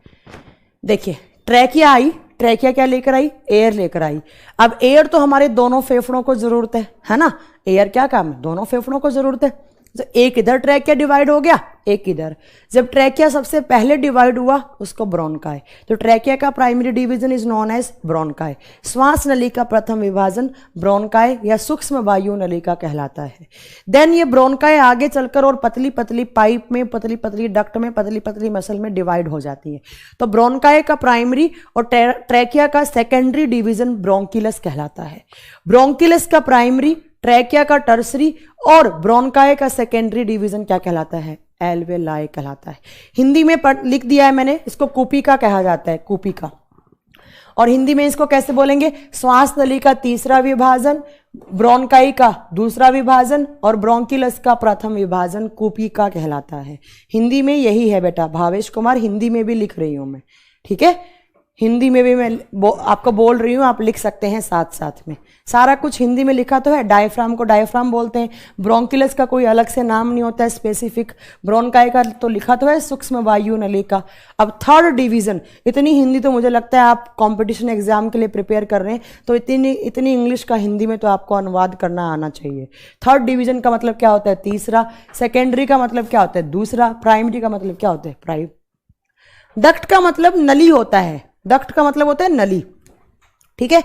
अब आपका क्या पढ़ना है? ये एल्वेलाई क्या होता है, ये एल्वेओली क्या होता है। तो अब मैं इसको रब कर रही हूं पूरे के पूरे आपके फेफड़ों को। एल्वेओली,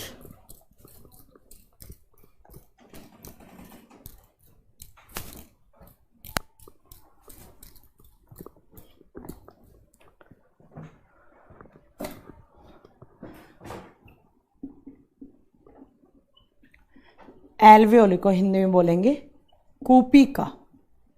कूपिका। देखो सबसे पहला तो आपको पता होना चाहिए कि एल्वेलाई की स्ट्रक्चर कैसे होती है। आप बताओगे ग्रेप्स लाइक स्ट्रक्चर, अंगूर के गुच्छे जैसी स्ट्रक्चर होती है इसकी, अंगूर के गुच्छे जैसी स्ट्रक्चर होती है, अंगूर का जो गुच्छा होता है उसके जैसी स्ट्रक्चर होती है।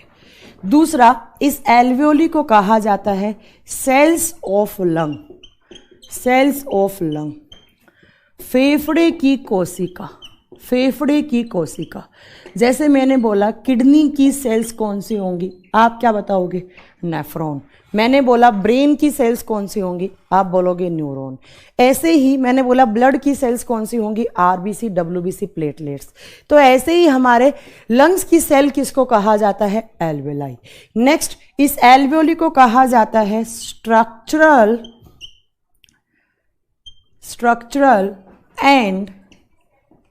And functional unit of respiratory system, respiratory system. कहने का मतलब क्या हो गया, यह श्वसन तंत्र की संरचनात्मक का मतलब होता है इसी से मिलकर बना हुआ, और क्रियात्मक का मतलब होता है यही काम करने वाली होती है। संरचनात्मक और क्रियात्मक इकाई होती है। कहने का मतलब क्या हो गया कि हमारा जो रेस्पिरेटरी सिस्टम है उसकी मेन फंक्शनल और स्ट्रक्चरल यूनिट क्या होती है, तो आप क्या बताएंगे, एल्वेओली होता है, एल्वेओली। क्यों, क्योंकि यहाँ पर एक तो हमारे जो फेफड़े हैं वो किससे मिलकर बने होते हैं, बहुत सारी एल्वेलाई से मिलकर बने होते हैं। दूसरा, मैंने इसको फंक्शनल यूनिट क्यों बोला, क्योंकि हमारे फेफड़ों का जो काम होता है, और अगर मैं आपसे पूछूं हमारे फेफड़ों का काम क्या होता है, आप क्या बोलोगे, ऑक्सीजन को इन करना और CO2 को क्या करना, आउट करना। तो ये कहाँ पर होता है प्रोसेस, तो ये एल्वेओली के अंदर होता है। तो जो फेफड़ा है, फेफड़ा एक ऑर्गन है, और मैम ने बहुत बार एक चीज़ बोली है कि ऑर्गन्स काम नहीं करते हैं, ऑर्गन्स की क्या काम करती हैं, ऑर्गन्स की सेल्स काम करती हैं, ऑर्गन्स की सेल्स काम करती हैं, है ना। तो अब फेफड़ा का जो काम है, फेफड़े का काम क्या है, ऑक्सीजन इन और CO2 आउट। तो ये फेफड़े नहीं करते हैं, उसकी सेल्स करती हैं, उसकी सेल्स करती हैं। तो इसीलिए हमने लंग्स की स्ट्रक्चरल एंड फंक्शनल यूनिट किसको बोल दिया, एल्वेओली को बोल दिया। कहने का मतलब है इन एल्वेओली के पास सरफेस एरिया होता है, और किस चीज़ के लिए, तो इन गैसों का एक्सचेंज होने के लिए। तो आपसे एग्जाम में क्वेश्चन पूछे कि हमारे बॉडी में गैसियस एक्सचेंज कहाँ होता है, गैसों का आदान प्रदान कहाँ होता है। अगर कौन सा ऑर्गन पूछे तो फेफड़ा पूछे, गैसों का आदान प्रदान कहाँ होता है, आप बताएंगे हमारे किसके अंदर होता है, तो हमारे फेफड़े के अंदर होता है। फेफड़ों में कहाँ होता है गैसों का आदान प्रदान, तो आप बोलोगे एल्वेओली के अंदर। Alveoli increase the surface area for the exchange of gases. Alveoli क्या करती है, गैसों के आदान प्रदान के लिए जो सरफेस एरिया होती है उसको इंक्रीज कर देती हैं, जिससे हमारा ऑक्सीजन इन होता है और CO2 क्या होता है, आउट हो जाता है। ठीक है, इसी प्रोसेस को क्या बोलते हैं, प्यूरिफिकेशन ऑफ ब्लड। बट किस केस में, गैसेस के केस में। ठीक है, तो ये अब आपको देखना है कि इस एल्वेओली के अंदर कैसे गैसेस का एक्सचेंज होता है। देखो, एक फेफड़े के अंदर 1,00,000 एल्वेओली होती है, बहुत छोटी छोटी एल्वेलाई होती हैं। दोनों फेफड़ों के अंदर 2,00,000 होती हैं। ठीक है, इनके पास बहुत ज़्यादा सरफेस एरिया होता है। तो एक फेफड़े के अंदर 1,00,000 एल्वेओली होती है और दोनों में 2 होती हैं। ठीक है, अब देखिए कैसे होगा यहाँ पर गैसेस का एक्सचेंज। माइटोकॉन्ड्रिया में बेटा रेस्पिरेशन की प्रोसेस होती है, जहां पर ग्लूकोज का ब्रेकडाउन होकर ऑक्सीजन ब्रेकडाउन करके एनर्जी बनाता है, जबकि यहाँ पर तो ऑक्सीजन इन और CO2 आउट होता है। तुम लोगों को कितना ही पढ़ा लो, तुम लोगों के दिमाग में वही कचरा भरा रहना है। ठीक है, देखिए अब आपको पढ़ना है कि प्यूरिफिकेशन ऑफ ब्लड कैसे होता है, या गैसेस का एक्सचेंज कैसे होता है। प्यूरिफिकेशन ऑफ ब्लड, रुधिर का शुद्धिकरण कैसे होता है? कहाँ पर? फेफड़ों में। फेफड़ों में कैसे ब्लड में से ऑक्सीजन इन हो जाता है और CO2 आउट हो जाता है? रुधिर का शुद्धिकरण कहाँ पर होगा? लंग्स में होगा। अब अगर मैं आपसे पूछूं लंग्स में कहाँ होगा, आप क्या बताएंगे? लंग्स की यूनिट में। और लंग्स की यूनिट को क्या बोलते हैं हम? एल्वेओली कुपिका। कुपिकाएं कितनी होती हैं? 2 लाख होती हैं दोनों में, है ना? 2 लाख होती हैं। तो अब मैं आपको एक एल्वेओली का स्ट्रक्चर पढ़ाऊंगी, ऐसा का ऐसा 2 लाख एल्वेओली में हो रहा होता है। देखो अब ये कैसे आपको याद रखना है। आपको याद होगा हार्ट वाला चैप्टर मैंने पढ़ाया था, ये अपना हार्ट होता है और इस हार्ट के इस राइट साइड में कैसा ब्लड होता है? इम्प्योर। और ये राइट साइड का जो राइट वेंट्रिकल होता है, यहां से पल्मोनरी आर्टरी, ये क्या बताया था मैम ने? Pulmonary artery. ये कैसा ब्लड?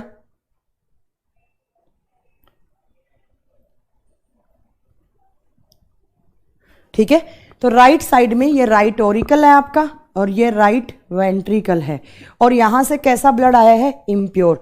और ये इम्प्योर ब्लड कौन लेकर जाता है? पल्मोनरी आर्टरी लेकर जाता है।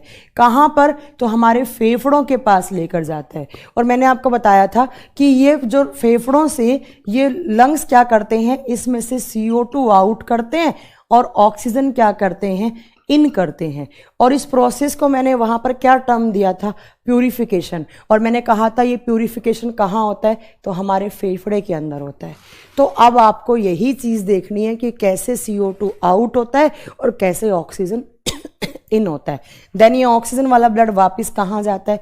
हमारे लेफ्ट ओरिकल में। और लेफ्ट ओरिकल से लेफ्ट वेंट्रिकल, और लेफ्ट वेंट्रिकल से कौन कनेक्ट था? आयोटा। तब आपको ये चीज पढ़नी है कि कैसे CO2 आउट होता है और कैसे ऑक्सीजन इन हो जाता है। कैसे CO2 आउट, कैसे ऑक्सीजन इन। इसको क्या बोलेंगे? Purification of blood. बट किसका प्यूरिफिकेशन? गैसेस का। हम किसकी बात कर रहे हैं? गैसों की बात कर रहे हैं। हमने यहाँ पर टॉक्सिक एलिमेंट की बात नहीं की है, ना हमने यूरिन की बात की है, क्योंकि वो हम कहाँ बात करेंगे? वो हम एक्सक्रीटरी सिस्टम में बात करेंगे, वो हम किडनी में पढ़ेंगे। यहाँ पर सिर्फ हम किसकी बात कर रहे हैं? इस प्रोसेस की। तो ये प्रोसेस कहाँ होगा? तो ये प्रोसेस हमारे फेफड़ों के अंदर, और फेफड़ों के कहाँ? एल्वेओली में। अब एल्वेओली तो मैम बहुत सारी होती हैं, मैं आपको एक एल्वेओली की स्ट्रक्चर पढ़ाऊंगी, ऐसा का ऐसा आपकी 2 एल्वेओली में, 2 लाख एल्वेओली में सेम प्रोसेस हो रहा होता है। देखिए कैसे। मान लो ये आपका एक एल्वेओली है, ऐसे ऐसे एक एल्वेओली है। अब क्या आप मुझे बता सकते हैं कि इस एल्वेओली से ऊपर वाले डिवीजन को हमने क्या बोला था? इससे ऊपर वाला डिवीजन क्या था? ब्रोंकिलस। और ब्रोंकिलस से ऊपर क्या था? ब्रोनकाई। और ब्रोनकाई से ऊपर कौन था? ट्रैकिया। ट्रैकिया किससे कनेक्ट था? नोज से। रिलेट कर पा रहे हैं ना आप चीजों को? तो कहने का मतलब है, मान लो यहां से ऐसे पाइप आया, है ना, यहां से पाइप आया ऐसे, और ये पाइप क्या है? ये आपका ब्रोंकिलस है। ब्रोंकिलस से ऊपर ब्रोनकाई, ब्रोनकाई से ऊपर नोज। नोज क्या करती है? एयर लेती है, CO2 छोड़ती है। ठीक है, ये आपका एल्वेओली है। एक एल्वेओली की बात बता रही हूं मैं, ऐसा का ऐसा आपका सारी की सारी एल्वेओली में ये प्रोसेस हो रहा होता है। अब मुझे बताओ, यहां पर जब हमारे लंग्स के पास हार्ट से ब्लड आता है तो कैसा आता है? इम्प्योर। हमारा हार्ट इम्प्योर ब्लड को पंप करके किसके पास ट्रांसफर करता है? लंग्स के पास। और कौन लेकर आता है लंग्स के पास इम्प्योर ब्लड हार्ट से? Pulmonary artery. तो यहां से आपकी ये पल्मोनरी आर्टरी आ रही है ना? ये क्या है आपका? ये पल्मोनरी आर्टरी आया, और हिंदी में इसको क्या बोलेंगे हम? फुफ्फुसीय धमनी। अब आपको इतना याद होना चाहिए था, क्योंकि मैंने चिल्ला चिल्ला के पढ़ाया है कि पल्मोनरी आर्टरी में कैसा ब्लड होता है? इम्प्योर या डीऑक्सीजनेटेड। इम्प्योर का मतलब किसका अमाउंट ज्यादा? कार्बन डाइऑक्साइड का। तो ये ऐसे खून लेकर आई, इसने खून कहाँ छोड़ दिया? इस एल्वेओली के पास छोड़ दिया। इस खून के अंदर क्या आप मुझे बता सकते हैं कौन सी गैस का अमाउंट ज़्यादा है और कौन सी गैस का अमाउंट कम है। मैम इसके अंदर CO2 का अमाउंट ज़्यादा और ऑक्सीजन का अमाउंट ना के बराबर, बहुत कम। ये मैंने इंक्रीज का एरो लगाया, ये मैंने डिक्रीज का एरो लगाया, क्योंकि ये कैसा ब्लड है, इम्प्योर। इम्प्योर का मतलब किसका अमाउंट ज़्यादा, कार्बन डाइऑक्साइड का अमाउंट ज़्यादा। जब ये खून इस एल्वियोली के पास आएगा, इस एरिया में आएगा, इस एरिया में आएगा, तो यहाँ पर CO2 का अमाउंट क्या होगा, ज़्यादा, और ऑक्सीजन का अमाउंट क्या होगा, कम। आप सुनो ध्यान से, ये खून है, लंग्स के अंदर क्या होता है, खून होता है, फेफड़ों के अंदर खून है, ये आपका एल्वियोली है, इस एल्वियोली के अंदर ब्लड है, इस ब्लड में क्या है, CO2 ज़्यादा है, ऑक्सीजन कम है। क्यों? क्योंकि यहाँ से कौन लेकर आया है, पल्मोनरी आर्टरी क्या लेकर आई है, इम्प्योर ब्लड, किसके पास, लंग्स के पास। अब मुझे बताओ, इस एल्वियोली से ऊपर कौन था, ब्रोंकाई। ब्रोंकाई से ऊपर कौन था, एल्वियोली से ऊपर कौन था, ब्रोंकिलस। ब्रोंकिलस से ऊपर कौन था, ब्रोंकाई। ब्रोंकाई से ऊपर कौन था, नोज। नोज क्या लेगी, एयर लेगी। क्या आप मुझे बता सकते हैं कि हम जो एयर लेते हैं उसमें कौन सी गैस का अमाउंट ज़्यादा होता है, ऑक्सीजन का या CO2 का? मुझे नहीं लगता कोई एक बस ऐसा बच्चा होगा जो इस क्वेश्चन का आंसर ना दे पाए। हम जो बाहर से एयर लेते हैं उसमें ऑक्सीजन ज़्यादा होता है, ऑब्वियस सी बात है, और कार्बन डाइऑक्साइड क्या होता है, कम होता है। कार्बन डाइऑक्साइड का एनवायरनमेंट में प्रेजेंस कितनी होती है, 0.03%, जबकि ऑक्सीजन का अमाउंट कितना होता है, 21%। तो यहाँ से जो बाहर से एयर आ रही है मैम, उसके अंदर किसका अमाउंट ज़्यादा है, आपका ऑक्सीजन का अमाउंट ज़्यादा है, और कार्बन डाइऑक्साइड का अमाउंट क्या है, कम है। बना दिया। कार्बन डाइऑक्साइड को क्या दिखाया हमने, कम, ऑक्सीजन को क्या दिखाया हमने, ज़्यादा, क्योंकि एनवायरनमेंट में ज़्यादा कौन सी होती है, बताइए आपको, एनवायरनमेंट में ज़्यादा कौन सी होती है, ऑक्सीजन। अब ध्यान से देखो, यहाँ CO2 कम है, यहाँ CO2 ज़्यादा है, यहाँ ऑक्सीजन ज़्यादा है, यहाँ ऑक्सीजन कम है। अब आप स्कूल से पढ़ते आ रहे हैं कि एयर हमेशा हाई प्रेशर से लो प्रेशर की तरफ जाती है, हवा या वायु हमेशा उच्च दाब से निम्न दाब की तरफ गमन करती है।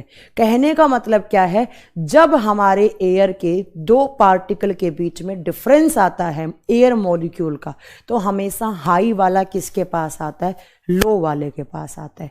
कभी भी ऐसा नहीं होगा कि लो वाला हाई वाले के पास जाता है, हाई वाला चल के हमेशा किसके पास आता है, लो वाले के पास आता है। और आप फिजिक्स में एक टर्म पढ़ेंगे, डिफ्यूजन, आपको सर पढ़ाएंगे या पढ़ा भी दिया होगा आपको, डिफ्यूजन, जिसको हिंदी में क्या कहा जाता है, विसरण विधि। क्या, विसरण विधि। और डिफ्यूजन क्या होता है, जब दो एयर के पार्टिकल के बीच में एयर मॉलिक्यूल का, हवा के अणुओं का डिफरेंस आता है, तो हाई वाला कहाँ जाता है, लो वाले के पास। इस प्रोसेस को क्या बोलते हैं, डिफ्यूजन प्रोसेस। अब मुझे बताइए, बाहर से जो आया है उसमें अमाउंट ज़्यादा किसका है, ऑक्सीजन का, और अंदर अमाउंट ब्लड का, मतलब ब्लड में किसका कम है, ऑक्सीजन का। तो ये ज़्यादा वाला ऑक्सीजन कहाँ आएगा, यहाँ अंदर आएगा। और यहाँ पर किसका अमाउंट ज़्यादा है, कार्बन डाइऑक्साइड का, और यहाँ पर कार्बन डाइऑक्साइड का अमाउंट क्या है, कम। तो यहाँ से कार्बन डाइऑक्साइड क्या जाएगा, बाहर। बाहर का मतलब यहाँ से कहाँ जाएगा, ब्रोंकिलस। ब्रोंकिलस से ब्रोंकाई, ब्रोंकाई से ऊपर लैरिंग्स, लैरिंग्स से ऊपर एपिग्लोटिस, एपिग्लोटिस से ऊपर फेरिंग्स, और फेरिंग्स से ऊपर कौन, तो नोज, और नोज से क्या हो जाएगा, आउट हो जाएगा, क्या, CO2। तो यहां से हमने CO2 को ऐसे रिलीज कर दिया, और अंदर यहां से क्या आया, ऑक्सीजन। कौन सी प्रोसेस के द्वारा, डिफ्यूजन प्रोसेस के द्वारा। यही एग्जाम में क्वेश्चन आता है कि ह्यूमन के लंग्स के अंदर जो एल्वेओली के अंदर जो गैसेस का एक्सचेंज होता है, गैसों का आदान प्रदान, इसी को आदान प्रदान बोलते हैं। कहने का मतलब है, आदान प्रदान का मतलब क्या हो गया, ऑक्सीजन अंदर आया, CO2 क्या हो गया, बाहर। तो वो कौन सी प्रोसेस के द्वारा होता है, आप क्या बताओगे, डिफ्यूजन प्रोसेस के द्वारा होता है। अब मुझे बताओ, जब इस एल्वेलाई से यहां ब्लड जाएगा, यहां ब्लड जाएगा, तो उसके अंदर ज्यादा कौन सी गैस का अमाउंट होगा। मैम यहां से ऑक्सीजन क्या किया, अंदर आया, CO2 बाहर गया, तो ऑब्वियस सी बात है कि यहां पर जो ब्लड होगा उसके अंदर किसका अमाउंट ज्यादा होगा, ऑक्सीजन का। और CO2 का अमाउंट तो ना के बराबर है, मतलब है ही नहीं। और ऐसा ब्लड जिसके अंदर ऑक्सीजन का अमाउंट ज़्यादा होता है उसको हम क्या बोलते हैं, ऑक्सीजनेटेड ब्लड। ऑक्सीजनेटेड ब्लड या प्योर ब्लड। तो मैम जब इधर की साइड से आया था ब्लड तो उसमें इम्प्योर था, इससे CO2 आउट हो गया, इधर जाएगा तो प्योर। अब मुझे बताओ हमारे लंग्स से प्योर ब्लड कौन लेकर आता है हार्ट तक? इतना चिल्ला चिल्ला के पढ़ाया था, जब हार्ट से जाता है लंग्स के पास हमेशा इम्प्योर, बट जब लंग्स से हार्ट में आता है हमेशा प्योर। तो ये ब्लड कहाँ जाएगा? ये ब्लड हमारी पल्मनरी वेन में जाएगा। पल्मनरी वेन का मतलब क्या है? फुफ्फुसीय सीरा। और पल्मनरी वेन हमारे हार्ट के कौन से चैम्बर से कनेक्ट होती है? तो किस चैम्बर से? ये हमारे लेफ्ट ओरिकल से। और लेफ्ट ओरिकल भर जाएगा तो कहाँ आएगा? लेफ्ट वेंट्रिकल में। और लेफ्ट वेंट्रिकल से मैम ने क्या बताया था? लार्जेस्ट आर्टरी अयोटा जुड़ा होता है। और अयोटा किसको देता है? छोटी छोटी आर्टरीज को। और छोटी छोटी आर्टरीज इस प्योर ब्लड को कहाँ पर ट्रांसफर कर देती हैं? हमारे बॉडी ऑर्गन्स के पास। तो ये होता है हार्ट के बीच में और लंग्स के बीच में जो कनेक्शन होता है वो ये कनेक्शन होता है। हार्ट ने इम्प्योर भेजा, लंग्स ने CO2 आउट किया, ऑक्सीजन इन किया। लंग्स ने क्या किया? ऑक्सीजन वाला वापस हार्ट के पास भेजा। और हार्ट से कहाँ गया?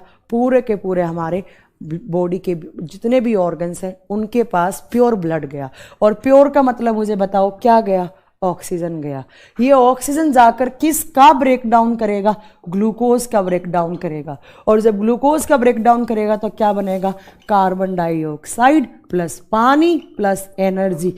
और एनर्जी किसके फॉर्म में? ATP के फॉर्म में। अब क्या होगा? तो इसी रिएक्शन को तो हमने स्टार्टिंग में नाम क्या दिया था? रेस्पिरेशन। और ये किस टाइप का रेस्पिरेशन है? Aerobic respiration. इसीलिए तो मैंने बताया था कि हमारे बॉडी में किस टाइप का रेस्पिरेशन होता है? Aerobic respiration. तो ये ऑक्सीजन जा रहा है यहाँ से, हार्ट पंप करेगा, हार्ट पंप करेगा, सारी की सारी आर्टरीज में जाएगा। सारी की सारी आर्टरीज किससे कनेक्ट होती हैं? हमारे बॉडी ऑर्गन से। जितने के जितने सारे ऑर्गन्स हैं, ऑर्गन्स काम नहीं करते, उनकी सेल्स काम करती हैं। और सेल्स को काम करने के लिए क्या चाहिए? ऊर्जा। और ऊर्जा कौन देगा? ये ऑक्सीजन आकर जब इस ग्लूकोज का ऑक्सीडेशन करेगा तो क्या बनेगी? ऊर्जा। और अगर ये ऊर्जा है तो सारे के सारे ऑर्गन्स की सेल्स काम करेंगी, सेल्स काम करेंगी, टिश्यूज काम करेंगे, टिश्यूज काम करेंगे, ऑर्गन्स काम करेंगे, ऑर्गन्स काम करेंगे, ऑर्गन सिस्टम काम करेंगे, ऑर्गन सिस्टम काम करेंगे। तो हमारा पूरा का पूरा जो हमारा ह्यूमन बॉडी है वो काम करेगा। तो इस प्रोसेस को क्या बोलते हैं? रेस्पिरेशन। रेस्पिरेशन का मतलब क्या हुआ? ऑक्सीजन आया, ग्लूकोज का ब्रेकडाउन किया, कार्बन डाइऑक्साइड वापिस कहाँ आएगा? ये CO2 वापिस हार्ट के पास, फिर वापिस यहाँ, फिर ऐसे आउट, फिर वापिस ऑक्सीजन, फिर वापिस CO2, फिर ऐसे फिर ऐसे फिर ऐसे ऐसे आपका प्रोसेस चलता रहता है। ठीक है, ये आपका पूरा का पूरा चलता रहता है प्रोसेस।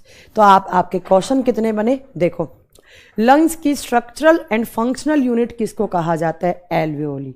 एल्वियोली में किसका प्रोसेस होता है? गैसेस का एक्सचेंज या प्यूरिफिकेशन ऑफ ब्लड। इससे आप क्या समझते हैं? CO2 आउट होना, ऑक्सीजन इन होना। अब आपसे पूछा जाए कि लंग्स में जो हमारा गैसेस का एक्सचेंज होता है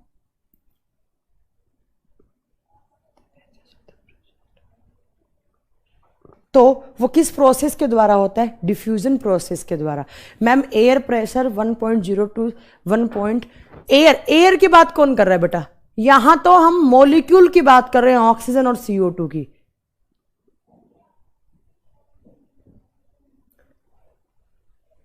यस जयकांत यादव, आपका आंसर यस है। ठीक है, तो ये आपके इतने सारे यहां से क्वेश्चंस बन गए। क्या क्वेश्चन बने? तो आपके ब्लड का प्यूरिफिकेशन से क्वेश्चंस बन गए। चलिए, तो ऐसे आपके फेफड़े काम करते हैं। अब इस सेम चीज को मैं एक मैम समझ में नहीं आया, रविंद्र कुमार कह रहे हैं मैम समझ में नहीं आया। रविंद्र कुमार, ऐसा क्या था जो समझ में नहीं आया?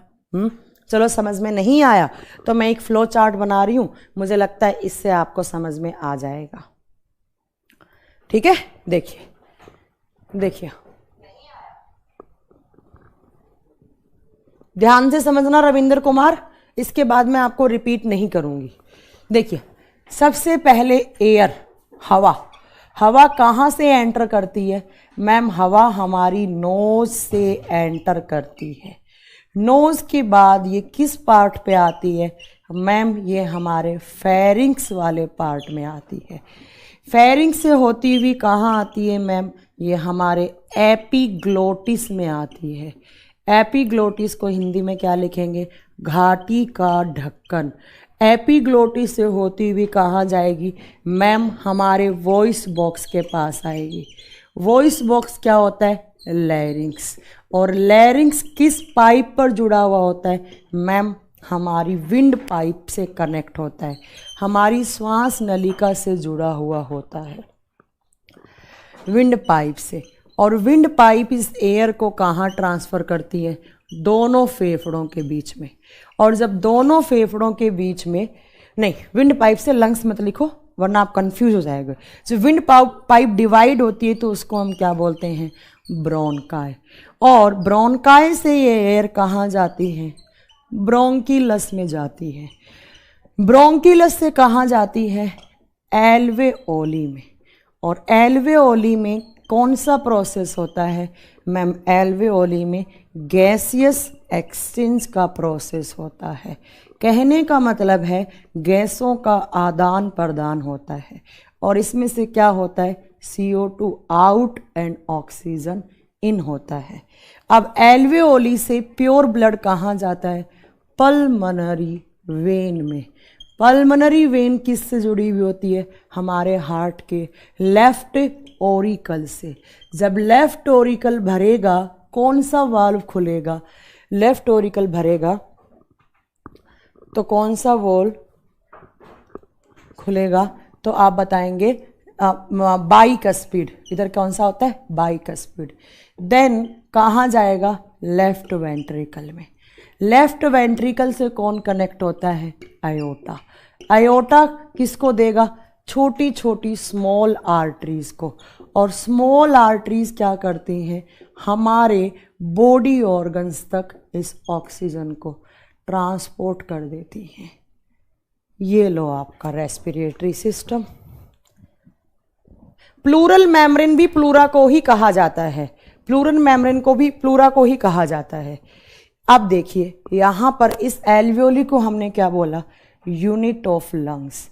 अब अगर मैं बात करूं यहां से लेकर यहां तक इधर की साइड, जब तक यहां पर ब्लड, यहां पर जो एयर, यहां पर जो हवा है तो उसको हम क्या बोलेंगे?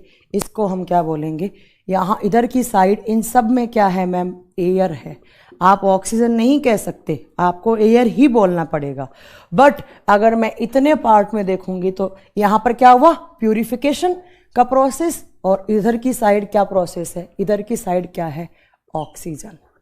बस।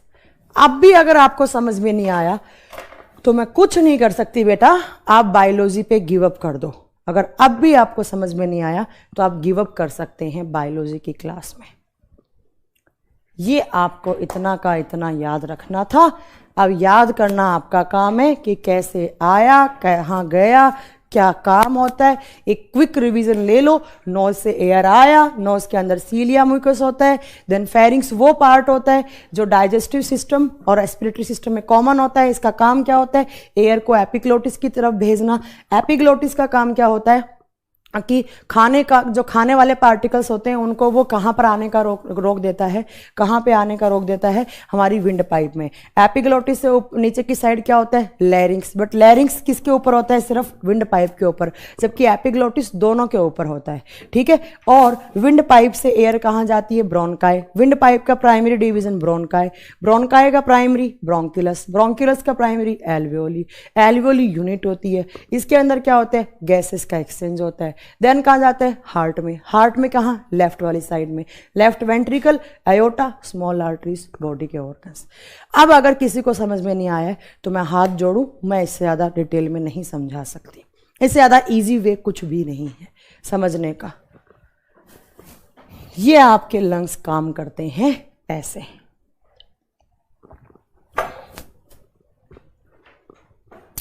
अब कुछ भी क्वेश्चन पूछ सकता है आपसे।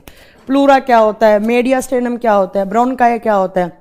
एपिग्लोटिस क्या होता है, या एडम्स एप्पल क्या होता है, किस में पाया जाता है, कहाँ लगा हुआ होता है, लैरिंग्स कहाँ होता है, फेरिंग्स कहाँ होता है, सीलिया क्या होता है, म्यूकस क्या होता है, कुछ भी पूछ सकता है आपसे एग्जाम में।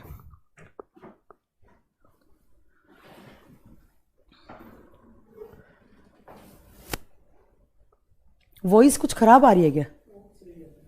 वॉइस यहां से तो बिल्कुल सही है, यहां से वॉइस हिमांशु चौरसिया बहुत सही है, कहीं भी दिक्कत नहीं है यहां से साउंड में। एक बार सुन लीजिए, सही है क्या? गणेश कुमार सो आप लाइव हैं?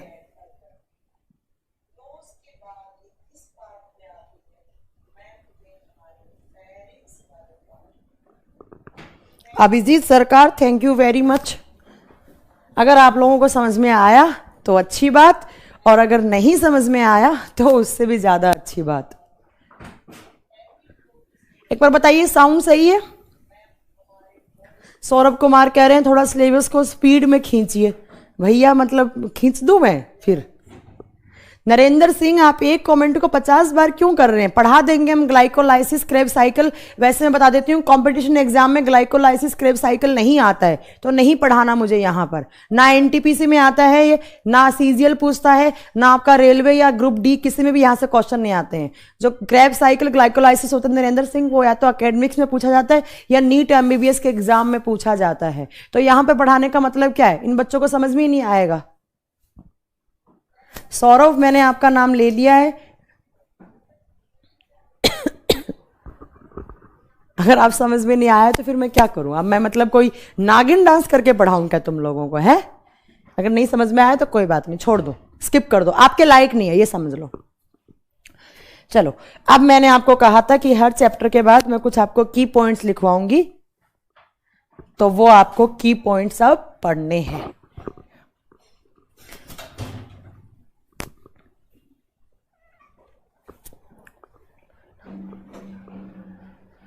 कुछ की पॉइंट्स लिखिए या नोट डालकर लिखिए आप।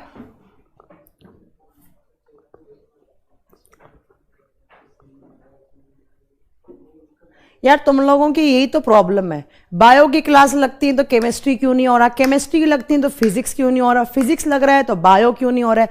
अरे भैया थोड़ा पेशेंस रखा करो। अगले वीक से सोमवार मंगलवार केमिस्ट्री होगा, बुधवार बृहस्पतिवार फिजिक्स होगा, शुक्रवार शनिवार आपका बायोलॉजी होगा।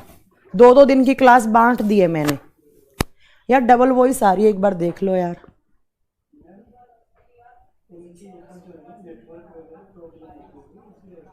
चलिए, अब मैं आपको कुछ की पॉइंट्स लिखवाती हूं जो आपसे एग्जाम में पूछी जा सकती हैं या आज तक पूछी भी हैं। सबसे पहला क्वेश्चन आता है कि रेस्पिरेटरी पिगमेंट क्या होता है?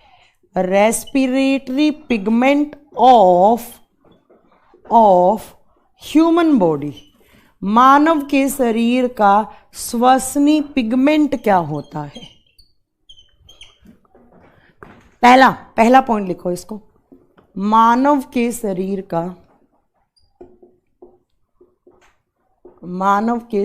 का श्वसनी वर्णक या पिगमेंट किसको कहा जाता है?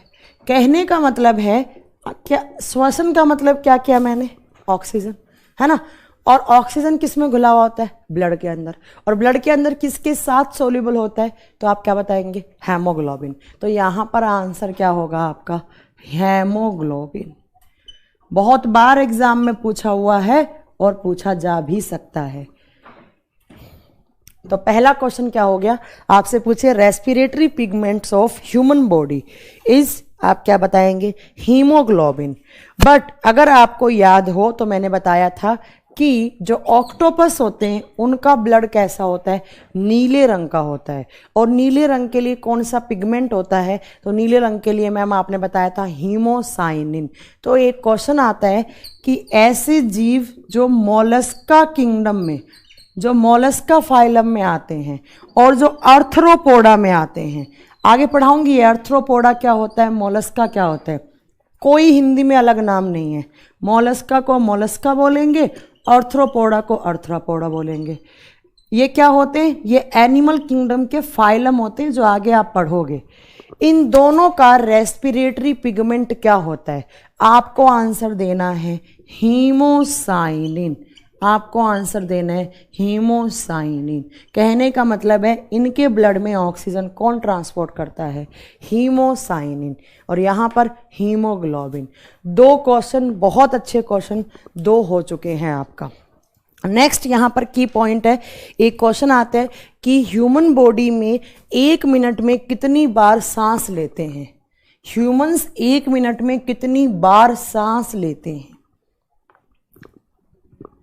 तो आप बताएंगे कि 1 मिनट में 12 से 16 बार सांस लेते हैं। तीसरा आपका की पॉइंट क्या है? 1 मिनट में आप कितनी बार सांस लेते हो? आप क्या बताओगे? 12 से 16 बार, मतलब रेस्पिरेशन की रेट हो गई है। 12 से 16 बार आप सांस लेते हैं 1 मिनट में। नहीं, ब्रिजेश सिंह 10 से 15 नहीं बोल सकते, बट बच्चे सांस ज़्यादा लेते हैं 1 मिनट में, मोर देन 20 टाइम्स ले लेते हैं, है ना। चौथा क्वेश्चन देखो आपका यहाँ पर क्या है।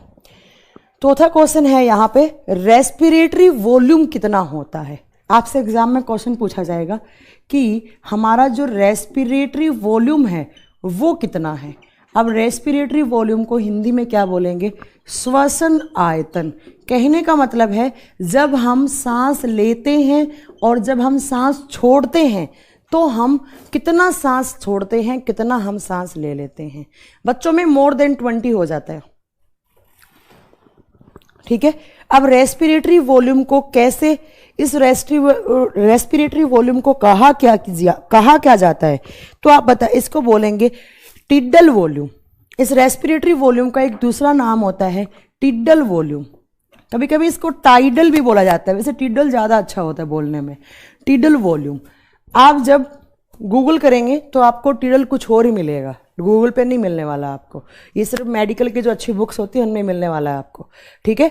तो देखिए टाइडल वॉल्यूम या टिडल वॉल्यूम क्या होता है? आप बताओगे टिडल वॉल्यूम, टिडल आयतन, ये क्या होता है? देखिए क्या होता है टिडल वॉल्यूम, क्या होता है आप बताएंगे? वॉल्यूम ऑफ इंस्पायर्ड और expired during a normal respiration. Volume of क्या होगा ये? Volume of inspiration, inspired. देखो इंस्पायर्ड का मतलब यहां पर होता है एयर लेना। इंस्पायर्ड का मतलब होता है एयर एंटर करना, एयर एंटर करना। एंड एक्सपायर्ड का मतलब होता है CO2 आउट होना, CO2 आउट होना in a normal respiration, in a normal respiration. एक सामान्य श्वसन में एयर आना और बाहर जाने का जो वॉल्यूम होता है उसको क्या कहते हैं? रेस्पिरेटरी वॉल्यूम, या क्या कहते हैं? टिडल आयतन कहते हैं, टिडल वॉल्यूम कहते हैं, ठीक है। मैं एक बार फिर रिपीट कर रही हूँ, आपसे एग्जाम में पूछेगा कि जब हम एयर एंटर करती है और CO2 आउट करती है तो एक नॉर्मल रेस्पिरेशन में उसका वॉल्यूम कितना होता है। उसी वॉल्यूम को हम टिडल वॉल्यूम या रेस्पिरेटरी वॉल्यूम के नाम से जाना जाता है। अब ये कितना होता है आपको बताना है। ये अप्रोक्स 500 ml होता है, ये अप्रोक्स 500 मिलीलीटर होता है, 500 मिलीलीटर होता है। एक बार फिर रिपीट करूं, आपसे एग्जाम में पूछेगा रेस्पिरेटरी वॉल्यूम को किस वॉल्यूम के नाम से जाना जाता है। कभी कभी इसको TV भी लिखा हुआ आएगा, बहुत बार आपके एग्जाम में पूछा गया है कि TV क्या होता है। आप बताओगे टिडल वॉल्यूम, और टिडल वॉल्यूम क्या होता है? एयर एंटर करती है, CO2 बाहर जाती है। तो एक नॉर्मल श्वसन में कितना एयर एंटर करता है और कितना एयर बाहर जाता है, इस वॉल्यूम को क्या बोलते हैं हम? Respiratory volume. कितना होगा? 500 ml। कितना होगा? 500। फ्लोरिजेंस, फ्लोरिजेंस फूलों की राइपनिंग करवाने में काम आते हैं, फूलों की राइपनिंग करवाने में काम आते हैं फ्लोरिजेंस। फूल जो होते हैं ना खिलते हैं, फूल मुरझा जाते हैं, तो वो किस हार्मोन की कमी से? फ्लोरिजेंस की हार्मोन की कमी से, ठीक है। नेक्स्ट देखो एक क्वेश्चन आपसे, चलो इसको रब कर देती हूँ। उसके बाद लिखते हैं। तुम लोगों का पढ़ाई में किसी का भी ध्यान नहीं है, जो कमेंट कर रहे हैं वो फालतू का यहाँ पर बस टाइम पास करने आते हैं। नेक्स्ट देखिए, नेक्स्ट क्या है। नेक्स्ट आपसे पूछा था कि रेस्पिरेशन की प्रोसेस में फ्यूल कौन सा होता है। रेस्पिरेशन फ्यूल क्या है, क्या बता सकते हैं किसके ब्रेकडाउन से आपको एनर्जी मिली? ऑब्वियस सी बात है, ग्लूकोज के ब्रेकडाउन से। तो यहाँ पर रेस्पिरेशन फ्यूल क्या हो जाएगा? ग्लूकोज। भैया रेस्पिरेशन का मतलब क्या बताया था? ग्लूकोज का ब्रेकडाउन ऑक्सीजन करेगा। तो यहाँ फ्यूल क्या हो गया? ऑक्सीजन। ऑक्सीडेशन किसका कर रहा है? ग्लूकोज का। तो किसका हो गया? ग्लूकोज का, है ना। श्वसनी ईंधन, श्वसनी ईंधन क्या हो जाएगा? ग्लूकोज। ठीक है। अब अगर आपसे पूछे कि रेस्पिरेशन की प्रोसेस में बाई प्रोडक्ट क्या बनता है, या आपसे पूछ सकता है फाइनल प्रोडक्ट। बेटा यहां पर एनर्जी रिलीज हो रही है, और एनर्जी रिलीज होने को क्या बोलते हैं? जयकांत यादव पूछ रहे हैं मैम रेस्पिरेशन एक्सोथर्मिक रिएक्शन है या एंडोथर्मिक? बेटा एक्सोथर्मिक। यहां पर एनर्जी रिलीज हो रही है तो एक्सोथर्मिक होगा, है ना। फाइनल प्रोडक्ट ऑफ, ये सब क्वेश्चन आते हैं। Final product of respiration, respiration श्वसन की प्रक्रिया का फाइनल उत्पाद क्या है? ATP, ATP, ATP. और एटीपी की फुल फॉर्म तो बताना ना बताना, मैं बार बार नहीं बताऊंगी। एटीपी की फुल फॉर्म क्या होता है? Adenosine triphosphate, adenosine triphosphate. तो फाइनल आपका जो प्रोडक्ट बना वो बनाना, रेस्पिरेशन का मेन मोटो ही क्या था? क्या बनाना? तो क्या बनाना? एनर्जी बनाना। और एटीपी का एक नाम और होता है, उसको क्या कहते हैं? Energy currency of human body. Currency का मतलब क्या होता है? मुद्रा। जैसे हमारी करेंसी क्या है? रुपीज़। हम जब भी मार्केट में जाते हैं तो हम खर्च क्या करते हैं? रुपीज़। ऐसे ही हमारा बॉडी में करेंसी क्या खर्च होती है? जब भी मैं काम कर रही हूँ, मैं भी बोल रही हूँ, मैंने ये हाथ ऐसे करा, ऐसे करने में मेरी एनर्जी गई। एनर्जी मतलब क्या खर्च हुआ? मेरा एटीपी खर्च हुआ। ठीक है। तो ये आपसे पूछे कि बाई प्रोडक्ट क्या बनता है, तो आप क्या बताएंगे? तो आप क्या बताएंगे? एटीपी बनता है। और एटीपी को एनर्जी करेंसी या ऊर्जा मुद्रा का नाम से जाना जाता है, ऊर्जा मुद्रा। नेक्स्ट क्वेश्चन है कि रेस्पिरेशन की प्रोसेस को किस इंस्ट्रूमेंट से मेजर किया जाता है? Respiration process is measured by,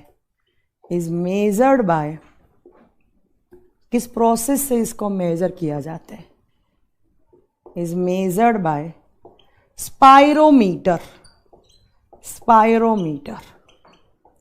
जिस प्रोसेस से रेस्पिरेशन को मेजर करते हैं उसको स्पाइरोमीटर कहा जाता है, स्पाइरोमीटर। ये भी आपका क्वेश्चन है, ये भी आपको याद रखना है। ये क्या बता रहे मनीष कुमार आप? नहीं, स्पाइरोमीटर, स्पाइरोमीटर। जैसे ब्लड को किस इंस्ट्रूमेंट से बताया था मैम ने? हीमोसाइटोमीटर। वैसे रेस्पिरेशन को किससे मेजर करते हैं? स्पाइरोमीटर से करते हैं। नेक्स्ट मैंने एक ऑर्गन लिखा था डायफ्राम, एक पॉइंट लिखा था मैंने डायफ्राम। ये डायफ्राम क्या होता है? पहली बात तो आपसे एग्जाम में पूछ लिया जाए डायफ्राम कैसा ऑर्गन है, तो diaphragm is a muscular organ. Muscular organ का मतलब मैम आपने हार्ट के चैप्टर में बहुत अच्छे से पढ़ाया था। क्या बोलते हैं जिसको? मांसपेशीय अंग बोलते हैं जिसको, मतलब मसल्स का काम। और इसका काम क्या होता है? ये ऊपर की साइड हमारी चेस्ट कैविटी होती है, नीचे की साइड हमारा एब्डोमिनल कैविटी होता है। तो ये चेस्ट वाला पार्ट है, इसको अलग करता है। और ये एब्डोमिनल का मतलब होता है पेट वाला पार्ट। तो बीच में एक मसल्स ऐसी जो लगी हुई होती है, जो कहाँ पर होती हैं? इस चेस्ट वाले पार्ट में हमारा फेफड़ा होता है, एक इधर फेफड़ा, एक इधर फेफड़ा। तो दोनों फेफड़ों के नीचे एक मस्कुलर ऑर्गन होता है जिसको हम डायफ्राम कहते हैं, कहाँ होता है, कभी लोकेशन पूछ ले, बीनीथ बोथ लंग्स। बीनीथ एक प्रीपोजिशन है, आपने पढ़ी होगी इंग्लिश में। बीनीथ का मतलब क्या होता है, जस्ट नीचे। किसके नीचे, लंग्स के नीचे, दोनों फेफड़ों के नीचे क्या होता है आपका, डायफ्राम होता है। और डायफ्राम का काम क्या होता है, इसका काम होता है रेस्पिरेशन रेट को कंट्रोल करना। It controls on respiration rate, श्वसन की दर पर नियंत्रण करना, श्वसन दर को नियंत्रण करना। डायफ्राम डिसाइड करेगा कि कितना ऑक्सीजन आएगा, कितना CO2 बाहर जाएगा, कितना ऑक्सीजन आएगा, कितना CO2 बाहर जाएगा। और जब इस डायफ्राम के अंदर बहुत ज़्यादा एयर हो जाती है या उस एयर में कार्बन डाइऑक्साइड का अमाउंट ज़्यादा हो जाता है, तब आपको हिचकी आती है, तब आपको हिकअप्स आते हैं। तो कभी कभी एग्जाम में क्वेश्चन आता है हिचकी किस ऑर्गन से रिलेट करती हैं, आप क्या बताएंगे, डायफ्राम। जब इस डायफ्राम के अंदर एयर का अमाउंट ज़्यादा हो जाता है और उस एयर को आपको एक्सेल करना है तो आपको हिचकी आती है। हिचकी आने का मतलब ये नहीं होता है कि आपको मतलब कोई याद कर रहा है। हिचकी आने का मतलब है इस डायफ्राम के पास एयर का अमाउंट ज़्यादा हो गया। आप जोर जोर से लंबी लंबी सांसें बाहर की साइड छोड़िए, आपको हिचकी आना बंद हो जाएंगी। ठीक है, वो सब बोलने की बातें होती हैं कि मतलब कोई याद कर रहा है, हिचकी आ रही है, वो सब बोलने की बातें होती हैं। अब लास्ट और फाइनल क्वेश्चन इस चैप्टर का वो क्वेश्चन है कि रेस्पिरेशन को ब्रेन का कौन सा पार्ट कंट्रोल करता है। रेस्पिरेशन प्रोसेस को ब्रेन का कौन सा पार्ट, मैंने रेस्पिरेशन बोला है, मैंने रेस्पिरेटरी सिस्टम नहीं बोला है, मैंने रेस्पिरेशन बोला है। लास्ट और फाइनल और सबसे अच्छा क्वेश्चन, रेस्पिरेशन बड़ा बड़ा लिख रही हूं मैं क्योंकि बहुत बार एग्जाम में क्वेश्चन आता है। रेस्पिरेशन प्रोसेस, मैंने प्रोसेस बोला है, मैंने रेस्पिरेटरी सिस्टम नहीं बोला है। हाँ, किसने बोला है हिचकी को इंग्लिश में क्या बोलते हैं, हिचकी को हिकअप्स बोलते हैं, हिकअप्स, हिकअप्स, हिचकी आना।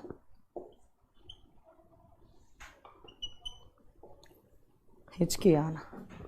Respiration process is controlled by medulla oblongata, medulla oblongata. और ये कहाँ होता है मैम, ये हमारे ब्रेन का एक पार्ट होता है, ओब्लोंगाटा। हिंदी में क्या बोलेंगे, श्वसन की प्रक्रिया, श्वसन की प्रक्रिया मेडुला ओब्लोंगाटा द्वारा नियंत्रित की जाती है, मेडुला ओब्लोंगाटा द्वारा नियंत्रित की जाती है, द्वारा नियंत्रित की जाती है। ये आपके कुछ की पॉइंट्स थे जो आपसे एग्जाम में पूछे जाते हैं।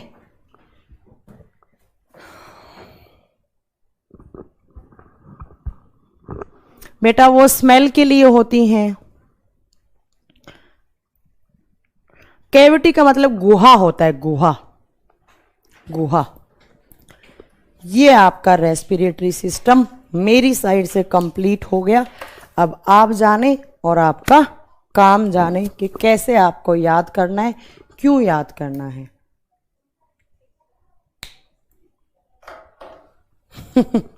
गौरव सिंह कह रहे हैं मैम आप जयपुर की रहने वाली हैं और आप यूपी की लैंग्वेज बोलती हैं।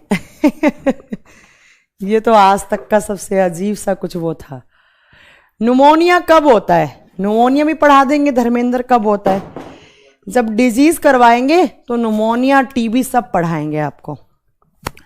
एल्गी में एरोबिक रेस्पिरेशन होता है, ठीक है। अब तुम लोगों के लिए एक छोटी सी एडवाइस है, जब मैं पढ़ाया करूं तो प्लीज थोड़ा आराम से पढ़ा करें, ये फालतू के कमेंट मत किया करें। सुमन मैम का इंग्लिश का ऑनलाइन बैच कब तक आएगा? अभी तो कोई बेटा सुमन मैम का इंग्लिश का बैच आने की कोई प्लानिंग नहीं है।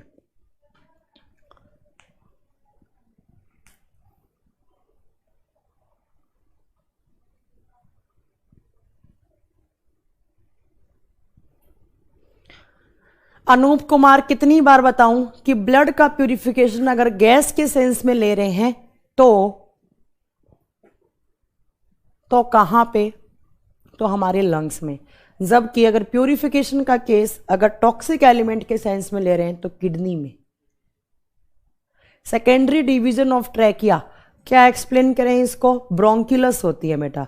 ब्रोंकुलस क्या होती है? बहुत पतली पतली पाइप जो एयर को कहां तक लाती है? एल्वियोली को। सुमित कुमार, आपका कमेंट पढ़ रही हूं मैं। चंदन कुमार राय, आप क्या पूछ रहे हैं हमसे?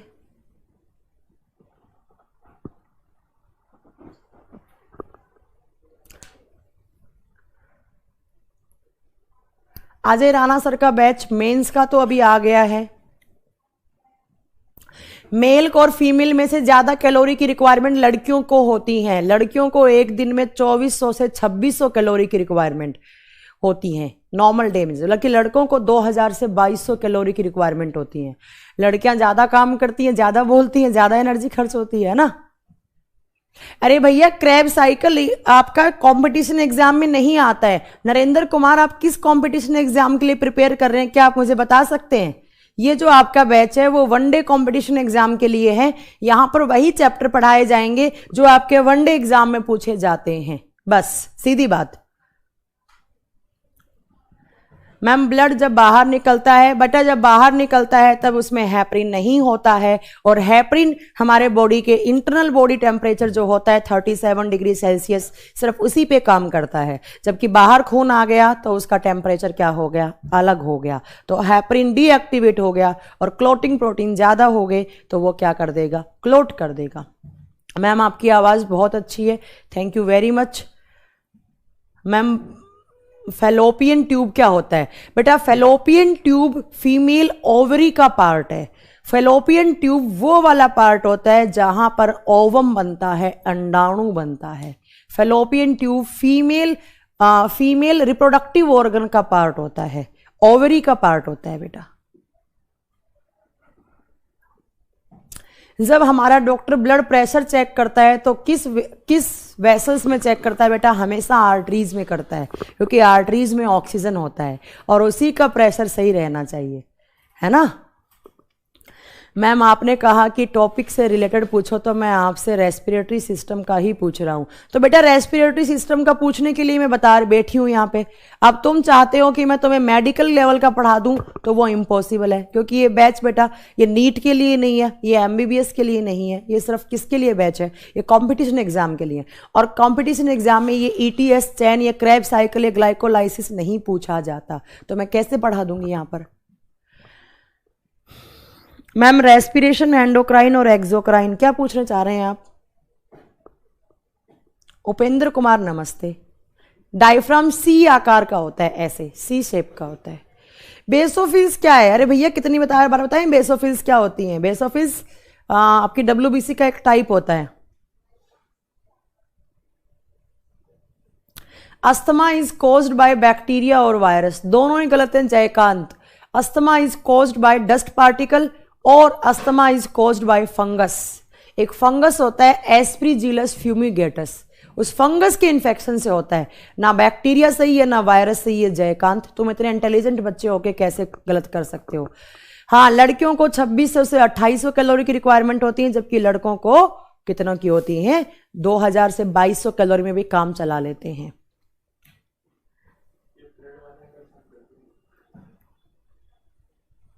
अरे सुमित कुमार, मिल जाएगा। मैम, ब्लड अगर बोन मैरो में होता है, आगे क्या बोला आपने? तो वो हड्डियों से बाहर कैसे आ जाता है?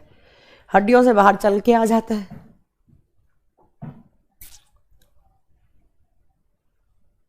अजीत, आप क्या बोलना चाह रहे हैं? किसका फालतू का कमेंट मैंने रिप्लाई कर दिया? तो हम पागल हो गए हो क्या? अजीत, तुम किसी दिन ब्लॉक होगे बेटा, और कुछ नहीं है। मैम, खाने का समय एपिग्लोटिस सिर्फ फूड पाइप को ओपन करता है क्या? मतलब कहने का मतलब है फूड पाइप से वो मेम्ब्रेन जो मसल है जो आपकी एपिग्लोटिस वाली है वो विंड पाइप की तरफ मूव कर जाती है। अब आप सोच रहे होंगे कि मैम विंड पाइप तो ब्लॉक हो गया, तो जब खा दें तो सांस नहीं लेते क्या? बेटा इतनी पतली मेम्ब्रेन होती है, एयर तो उस मेम्ब्रेन को छानकर अंदर आ जाता है। ये बताएंगे विमल प्रधान, जो आपने सिलिकोसिस डिजीज पूछी है वो आगे पढ़ाएंगे, क्या होता है सिलिकोसिस डिजीज। ठीक है, चलिए जिनको नोट्स नहीं मिला है उनको आज मिल जाएगा नोट्स, इतना पढ़िए। और ये अजीत कुमार, तुम थोड़ा कम बोला करो। मनुष्य और जानवर की आंत में पाए जाने वाला जीवाणु Ranjan Kumar E coli, hysteria coli bacteria होता है, ई कोलाई जीवाणु होता है। आरबीसी का जीवन काल 120 दिन का होता है, डब्ल्यूबीसी का जीवन काल बेटा, उस डब्ल्यूबीसी का जीवन काल 2 से 4 दिन का होता है। नरेंद्र सिंह, अगर आप कहते हैं बेटा तो मैं समझा दूंगी, बट मैं अभी नहीं समझाऊंगी, पहले जो ज्यादा वेटेज वाले चैप्टर हैं नरेंद्र सिंह ध्यान से सुन लीजिए, जो ज्यादा वेटेज वाले चैप्टर हैं प्लीज मुझे वो करवा लेने दीजिए। फिर अगर आपको ज्यादा ही कह रहे हैं, आप पढ़ रहे हैं, तो मैं आपको पढ़ा दूंगी, ईटीएस साइकिल पढ़ा दूंगी, क्रेब्स साइकिल पढ़ा दूंगी, सारा पढ़ा दूंगी, C3 C4 C5 सब पढ़ा दूंगी मैं, बट बेटा अभी नहीं पढ़ा पाऊंगी क्योंकि इन बच्चों को कुछ समझ में नहीं आएगा। ठीक है, चलो हो गया बस आज का, कर दीजिए बंद। हैव ए नाइस डे, और ध्यान रखिए अपना और अपने घर वालों का, बढ़िया से पढ़ाई कीजिए।